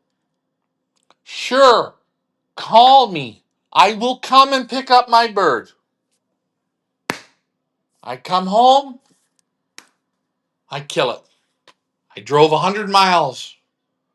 Or I say to you, Alan, you're down the road, my bird's there, pick it up, kill it. Whatever. I'm not going to put the bird back in the basket. I'm not going to screw around with this pigeon again because the next time I'll be driving 400 miles the wrong way to pick up a pigeon. I'm not doing it. Now, you're saying that I'm an asshole. You're right. I am an asshole. I'm an asshole. I'm fine with that. I never said you're a pussy. But hey, whatever. Whatever you want, my friend.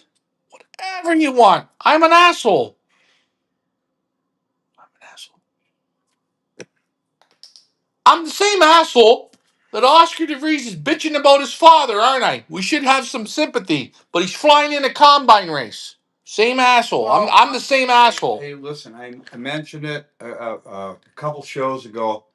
There was a fella in the Guelph area that had a pigeon straight away, and the person called him up and said, I have your bird. And it was like he had to drive 100 miles to get it. Excuse me. And this fella, he said to the person, I would have done it a different way. I'd have had somebody, local pigeon flyer, go pick it up for me and put it in the garden. But he said to those people, I can't drive 100 miles to pick this bird up. It's ridiculous for me. So what happened was they called the CU. The CU said, whatever this guy here, if he's watching this show, he'll come on. I'm surprised they answered the phone. The CU said, this guy, they said to him, you didn't want to go pick your bird up. It's a rule. If you're a CU, you got to make sure your bird gets picked up somehow, gets picked up. He said, hell with it. It's 100 miles. I'm not picking it up. Okay. They called the CU. What did the CU do? This guy was a member of the Up North Combine. Remember we went to that meeting with Bruce Maders and them? I don't know if you remember it. They suspended the flyer of that pigeon for the season, flying birds. He got a suspension because he didn't go pick it up. Okay, I'd have done it like I said. I called a local guy there, somebody there to pick it up. Do it for me. Okay. But when I'm going back to this Oscar guy, he cheats in the EOC. And he's still flying pigeons. That's how, I hate to say it, how screwed the Canadian racing pigeon is. This guy cheats. The other guy didn't want to pick his bird up. He got suspended. Good, that was a rule. But if you cheat in the Up North Combine or in the CU, Canadian Racing Pigeon Union, like this Oscar guy, we're going back there, they still allow him to fly pigeons. He's got to be the best used car salesman I've ever seen. Now Michael Peevler says this, and again, this is for guys like Alan and everybody else. There's more comments coming in. Michael Peevler says, "Did you not say that you had a good bird that you lost for a few weeks? It became a great racer." Yeah, it came home. The marathon man lost him on his second training toss from I think it was about 8 miles. He came home 3 weeks later. He was a mealy. His flight feathers were frayed. His flight feathers were bleached. He came home. We could see he was living in the fields. Okay. The bird got a week off, and he just started the natural program again. We watched him. We watched him. Yeah. He didn't come home in no box. No basket. He was a young bird. He came home on his own. The bird, after that day,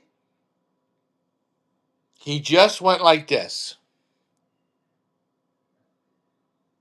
Right up to the top. The bird never screwed up. Now, key thing, we didn't get a phone call from Alan or Bill saying, I got your bird. He showed up 3 weeks after with sun. He had a week in the loft. He had a nice look to him, something I liked, and we kept him on the team. And if he would have made a mistake, After he would have been gone. But we gave him that 1 inch. And he took the inch, and he ended up being the Hearst Open winner. Jim McGinnis, when we showed up there for the big open race, Jim said, why are you here? You're 70 miles out of line of flight. The bird, 11 hours on the wing as a young bird. He was the bird. Mm-hmm. Wait, bird was super damn good. Bird bred one loft race winners, super darn good. Hold on, Alan's back. I'm the same age as you, Ricky. I've seen my fair share. Okay, so if you've been in your own business, Alan, you know. This whole world's a bunch of assholes. They're all a bunch of crooks. The whole damn world is. Almost everyone. Pretty darn close. Lots. Do you know what? And then Alan said, hold on, I didn't call you an asshole. Don't be so sensitive. Alan, I'm not sensitive. I'm going to tell you. I am an asshole. Because I don't care what anybody watching this show thinks. To me, it does not matter. Alan, you have pigeons. I think you're a 10 plus. Because why? You have pigeons and you're playing with pigeons. Bill Lima's a 10 plus. Mike Gannis is a 10 plus. They're all 10 pluses because y'all got pigeons. That's the one thing we have in common. But after that one thing, then you can look at me and say, well, he's an asshole for this or this or this, or he's a wimp because of this, this, this. This is all I'm saying. Thanks, you have pigeons. I respect that you don't like it. You like to make the decision. All I'm saying is Lima to not bring that weak ass shit out. Just not the way he believes he is. And I believe Alan, he believes he is way more superior pigeon flyer than you are, Alan. So I would not. You know what? And for the amount of his pigeon friends, big name friends, the smoke that he throws, I expected a little bit more pigeon man, a little bit more professional. Give me your very best, eh? Not this soft kitty bullshit. Anyways, I'm glad Ricky don't kill you when you made your first mistake. Can I ask you something? How many mistakes did I make? Seriously, growing up, how many mistakes? How much of a fuck up am I? You tell me. Oh, you did very well. Very well. But then you got bigger than me, and I couldn't knock your head off. No. So yeah, I understand, Alan. You've had pigeons for years. Wait. Hold on, Alan. I'm not saying I didn't make any mistakes, but I didn't make the same mistake. I made it once, then no more. Maybe I made. You were told, you learned your lesson. Learned my lesson. But a pigeon, you can't tell him, Alan, if he hasn't got it. Some of them are too smart. They get too smart, and that's the problem. Look at how many times I've had pigeons here on race day. They come. I've had strays come. I got a bird bath here in the backyard. They come. They hit my house roof, not on the loft. They go right down on the bird bath, take a drink of water, and go back up on the roof. Sit for 15, 20 minutes. The next thing, he takes off. Listen, if you watch Pioneer 2021, you're going to watch on our show. We have birds coming from the combine. And there's 2 reds or 1 red. It's a Ross or Carroll red. He's on the truck. Mm-hmm. I know they're Ross's birds. I just, not knocking Ross. Yeah. But the birds come nice looking every week. 2 or 3 weeks, the bird come to our loft with our early birds. Right? Mm-hmm. The bird was up front. But the bird would come with our birds, land on the roof, go and have a drink, sit on the roof for about 25 minutes, and then gone. Hey, that's pigeons, man. That's pigeons. They're all not good. The bird could get into the groove to stay with the right pigeons, but he's so focused or so tired, he just stays with the leaders, and then wherever the leaders go, he crashes. But once he learned that 10 miles from his house, there's the bird bath right there. 3 times, I think three or four times in the season. So I'm talking about that red there that year. And Alan, I've made lots of mistakes, Alan. I'm still making mistakes, bud. But I'll tell you, I'm saying I didn't make mistake. mistake. Wait, I didn't make. Pigeons can make mistakes coming home. That bird that Michael Peevler talked about, that bird made a 3 week mistake. He came home on his own. He got back on the bike and he rode it. I didn't drive to Alan's house and pick it up. I said, never come home in a box, in a basket, never come home in a taxi cab. I don't go and pick it up. I don't go and pick it up. I drive around the corner, eliminate it. That's what I do. And here's the other thing. I had the long lac hen. She flew long lac 535 miles here, air miles, 800 something kilometers. She flew that 4 times. She flew Kenora once, which was 800 something miles here. It's a Barcelona pigeon. That is. That's a Barcelona pigeon. 1,200 kilometers. Barcelona pigeon. Yeah, right. She flew 21,000 miles in racing alone. Forget about training. How many sick days did she have? Sick days. No, she had one sick day. She was 17 years old. I let her out a nice day in October, and the hawk picked her off. But how many sick days before? But she was gone. I lost her at Burke's Falls. First race. Yeah, I lost her for 3 weeks as a young. Yeah, Burke's Falls, North Bay. She come back. She came back on her own. On her own. She looked great. Said, okay. I watched her. I gave her some tosses. Everything fine. I put her in the next race was Tamagami. Pouring rain. It was open, also a money race. She won the race in the pouring rain. I won $250. Big deal. And then she went on to fly all those races.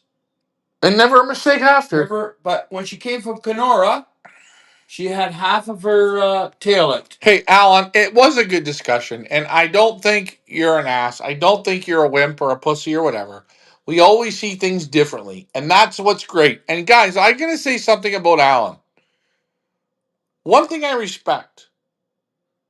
He came out and stood up. And voiced. He's not a goddamn sheep. Now, we both don't have to even like our answers, but we're talking, and hey, I'm good with that. And I say this to everyone. People, come on the show and participate. Participate. Everybody has a different angle looking at it. And that's okay. And I'm sure, honestly, I'm going to see Bill maybe in a year or two. I won't even bring this up, or I will, or whatever he'll bring it up. So, yeah, that's just my thought on it. It is what it is. When you post on social media, hey, people look at it and they nitpick it and cut it down. This is the same with our show. It's the same what we say with Andy or Oscar or Jim or I say about you or you say about me. Guys, I can't be all sunshines and rainbows. I have to give you the real, what I really feel. And I still say, when a bird comes into your loft, fix the problem and eliminate it. That's it. You save everybody a whole lot of shit. I really get to laugh at some people. They get a bird in. Race day, it comes in. It's hot and it's thirsty and it's hungry. They get the bird in. Big mistake. Yeah. And they feed it. Oh, I gave it number one feed. And I gave it some nice water. I even put electrolytes in the water for it and had it. And yeah. And then I let it out. Or I phoned the breeders. Oh, what do you mean? When a pigeon comes in my loft, I give it a reward? Everything? Red carpet in my loft? I gave it everything? No, that's shit, man. Came in my loft. No, he gets no reward. Pull his tail feathers out. Dunk him in a bucket of cold water. Put him in a bag. Shake the shit out of it and throw him out. They don't get no reward when he comes in. Or the best reward is done. Done. Ralph says in Germany we have to pick them up because it's animal protest organization. If you say kill the pigeon, they take legal steps against you. Wow. Ralph, I get that. But you don't tell him that. Ralph, we're just saying on the show. What does Ralph feel? Ralph, I'm not saying you're going to say to somebody, I killed your bird. Hey, I'll be honest. If me and him are flying side by side, okay, I'm in that house, he's in this house. I get a bird of his in, I kill it, I go over, I say, hey, Ricky, pour me a beer. Pours me a beer, I put on the table his ring. Your bird came in today. You owe me another beer for that. And you want to know what? We're not saying to go out and advertise it. Just like I'm saying, Bill, sorry, Bill, you put the post up, so I'm using your name. Bill, you don't need to post that, Bill. You just advertised, Bill, that one of your prime stock birds went in someone else's loft. That means it's stupid, Bill. You just advertised it. And then you blame the guy for cutting the band off it. Sorry. Hey, and tell what's his face? Ralph? Hey, Ralph, if your neighbor has a German Shepherd dog or Doberman Pinscher dog and it jumps the fence and rips half my leg off, and I pat it and I shove it back home, next week it rips my wife's leg off. Guess what, Ralph? That shepherd or that pinscher, if he comes in my yard one more time, I eliminate it. I don't even give it 2 times. I eliminate it. So we don't give a shit. If it comes over the fence to try to bite me, it'll be done. But, hold on. Ralph's standing up for Ellen now. No, Ralph's not. No, he's just saying in their country, if they say something like what we're saying, and I get that. We're not saying this to go out and make a noise. I just say, guys, if a bird comes in, hey, Ralph, if your bird comes into my place, makes a mistake, I put it in the ground. I'm not even calling you. It's done. You'll know it doesn't come home. Ralph, if you get 20 of mine on a drop in your place, it's okay. Get rid of them all. Or Alan's, get rid of them. You don't have to make a big scene of it. I'm just saying, you know what? You do guys all what you want. Do you know how many racehorses go for dog food? They all do. How many greyhounds don't make it? They go adoption, dog food, whatever Well, they as do. Stephen Collins said, they used to be able to euthanize them themselves. Now they can't do it. Everything's got to. That's what's killing the dog sport. What's killing the dog sport is you can't say this one's no good for running. He's just no good. Yeah. They got to find homes for them. They have to fix them, and then they have to give them homes. Well, let me ask you: if everyone's racing dogs in Australia, how are they going to find all these dogs homes? Anyways, It's going to be hard. Do you think hens fly better than cocks? I don't know. You know what?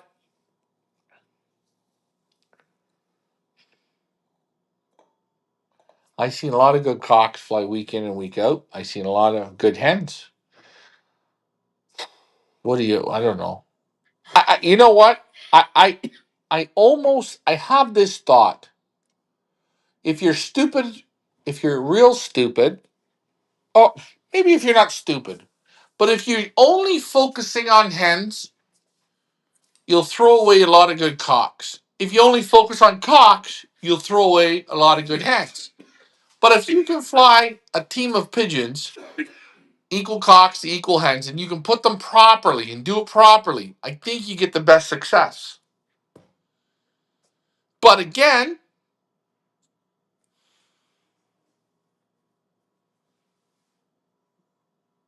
lately I have a good feel on cocks, but I really like hens.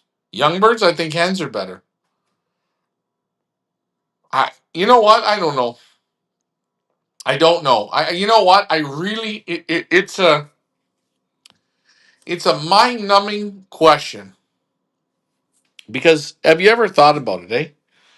Think about this question. They say out of every 100 pigeons, you breed a good one. Okay, let's say that's true, right? Let's say out of every 100, you breed a really good pigeon. Everybody gets one. One out of every 100. But if you're in the hens kick, and that meaning I only focusing on hens, and that year you breed the ace cockbird, but you're only focusing on hens, that cock goes down the drain because you don't focus it on him. So I think it's good to fly hens and cocks. And I think you have to understand hens you can push a little harder certain ways than cocks. And I just think you have to understand the pigeons. Read the pigeons. Watch the pigeons. That's my thought. I mean, I do. I love to fly straight hens. Sure. But if you're breeding, like I'll say this. If you're breeding and you're only focusing on hens, what do you do with those cocks? You're going to get good cocks.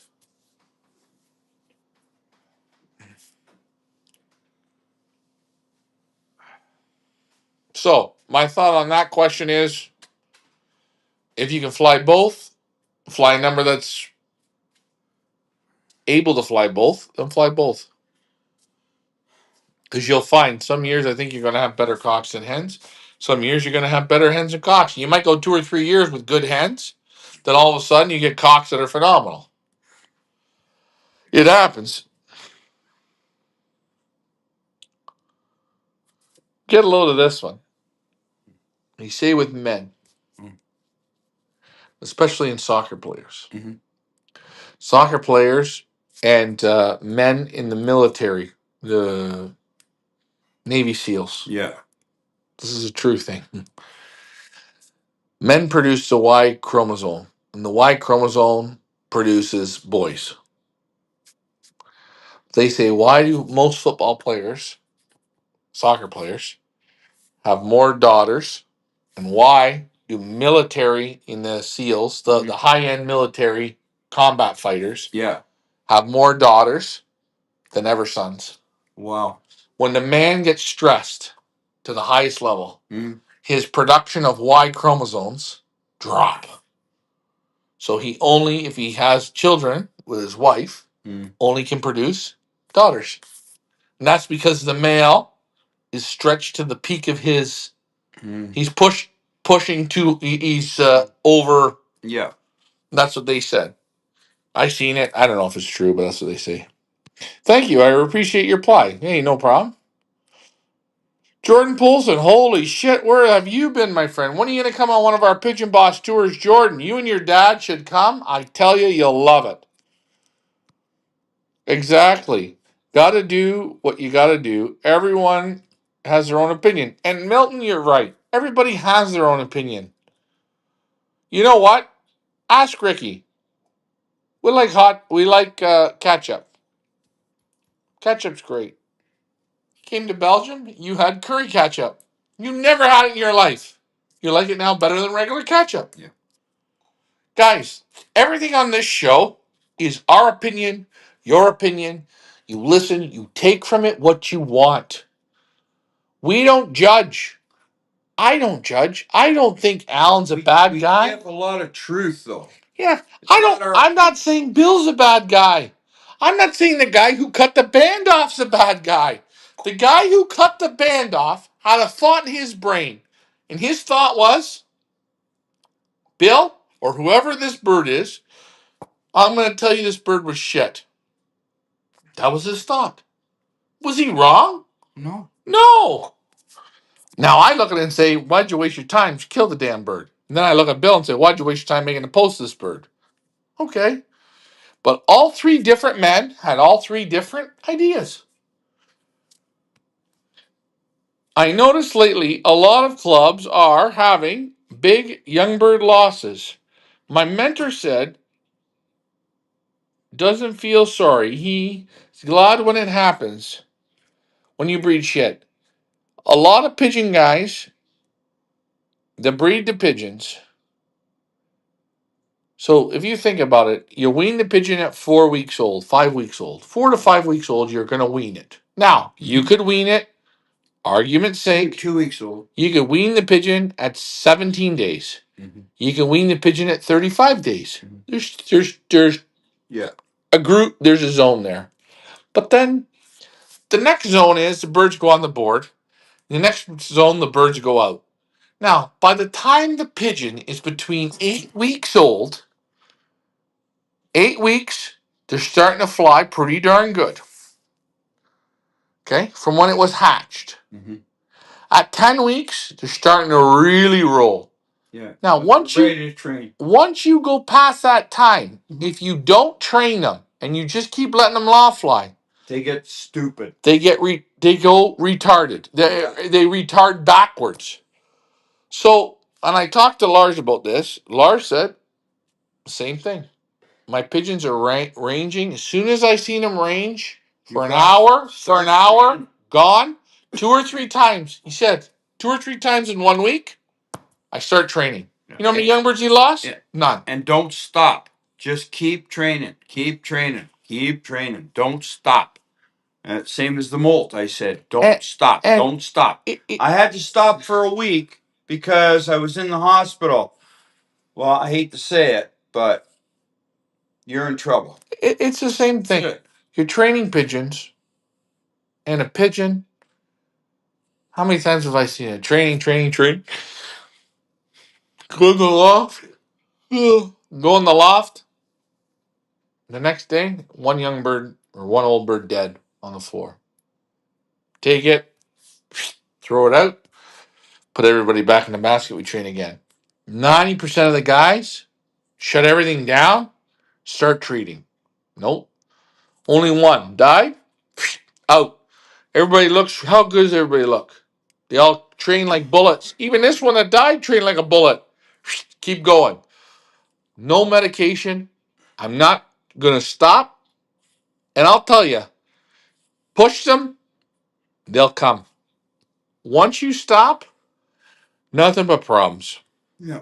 We had one the other day there. We're training fairly heavy training. And young bird, it just kicked the bucket.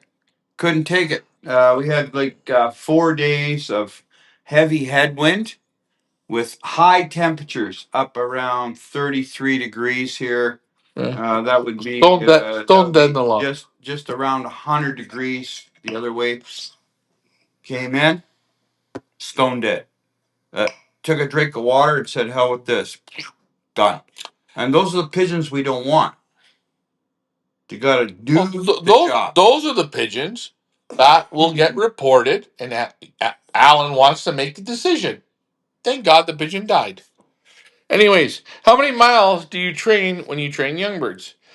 I like to pick 3 or 4 training spots. I like a 20-kilometer spot, maybe a 40-kilometer spot, maybe an 80-kilometer spot, and maybe a 120-kilometer spot for training. And I train a lot. I train very often. 120 would be what, 70 miles? Well, he's from the UK, so... I think there are miles there. Oh. UK, there are miles.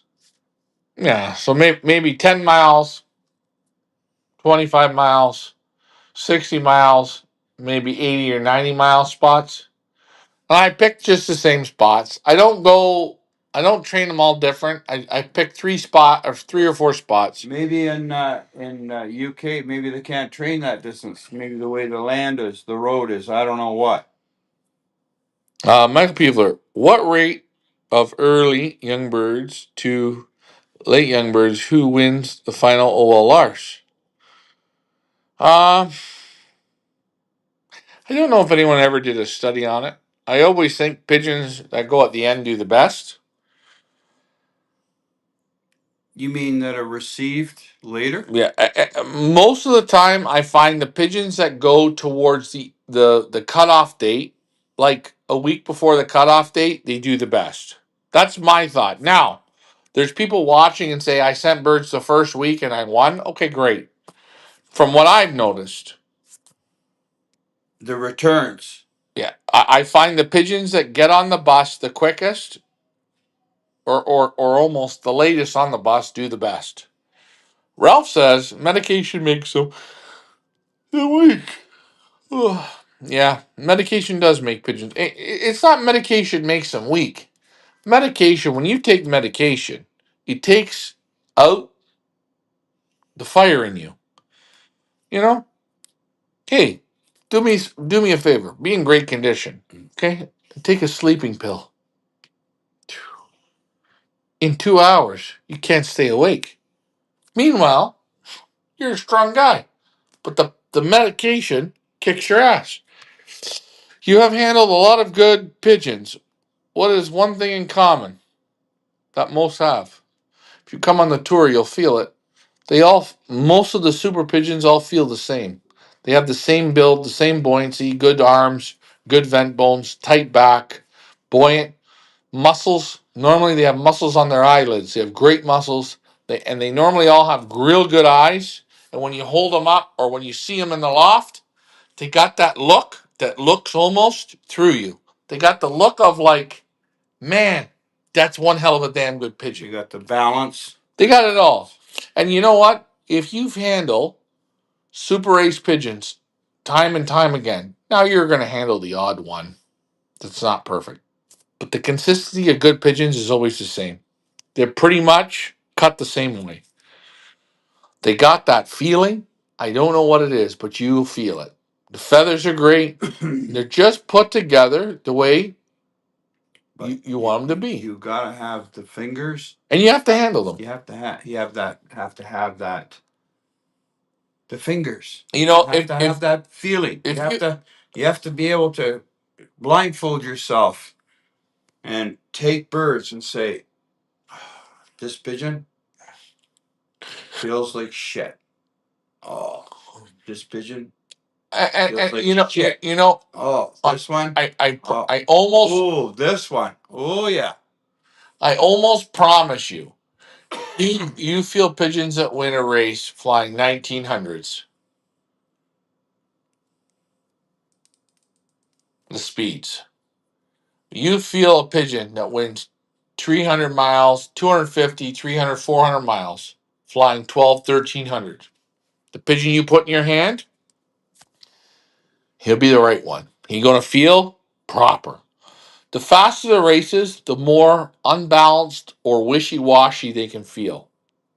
Pigeons, hey, when no pigeons come on the day and it's a smash race, that pigeon, I'm not interested in. It's just a lucky fluke pigeon.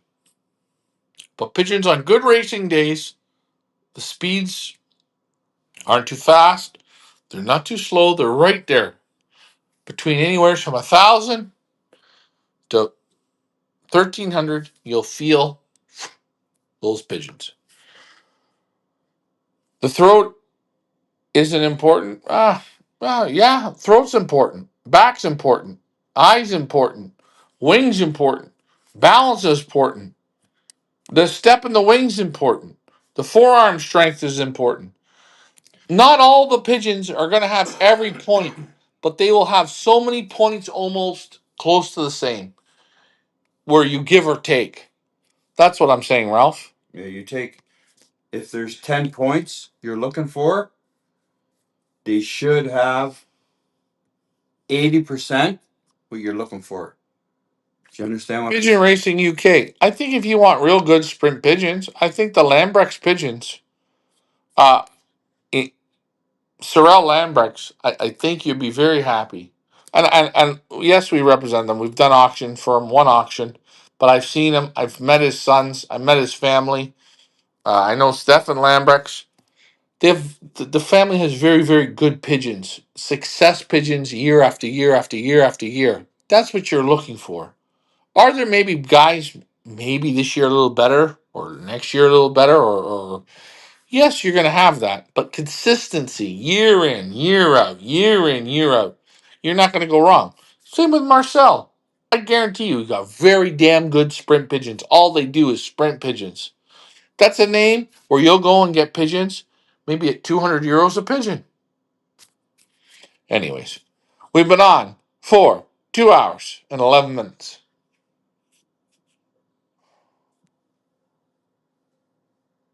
Look at this group. Where's the little one? Not there. Stinky's over there. Yeah, look at. Everybody's having fun. That's a nice group. Guys, good show tonight. Alan, I want to thank you for tuning up. Andy, Oscar, no hard feelings, guys. Just making my opinion. Maybe I'm wrong. Maybe I'm right. Maybe people think the same way. Maybe even you think the same way. It's okay. Come on the show. You're always welcome. Like Bill, Alan did. Alan's got balls. huge balls. And Bill, sorry, Bill, you made the post. He may not even be on the show. Come on. Jeff Henderson said, great show. Thanks, Jeff. And again, I want to thank the people from Australia for supporting this Pigeon Boss tour. We're going to try and put some more tours up. Are many young fanciers in Belgium? Yes. I think there are young fanciers.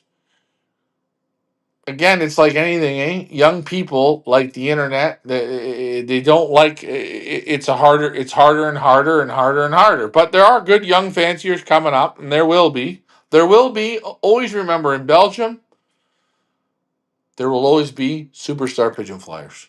It's not going to end. The Lambrex is a true example. There's Lambrex that are 75 years old, and there's Lambrex that are, I think, 18 years old winning. So just multiple ages. Thanks, Jeff. I look forward to seeing you guys on the tour. Again, thanks for your support. Stephen and Heather, if you're watching, don't be shy to say hi. And we're going to be on next week. I'm going to try it again. Anyways, good show. That's Ricky. I'm Ryan. Good night, folks. Are you having fun yet? I know I'm having fun.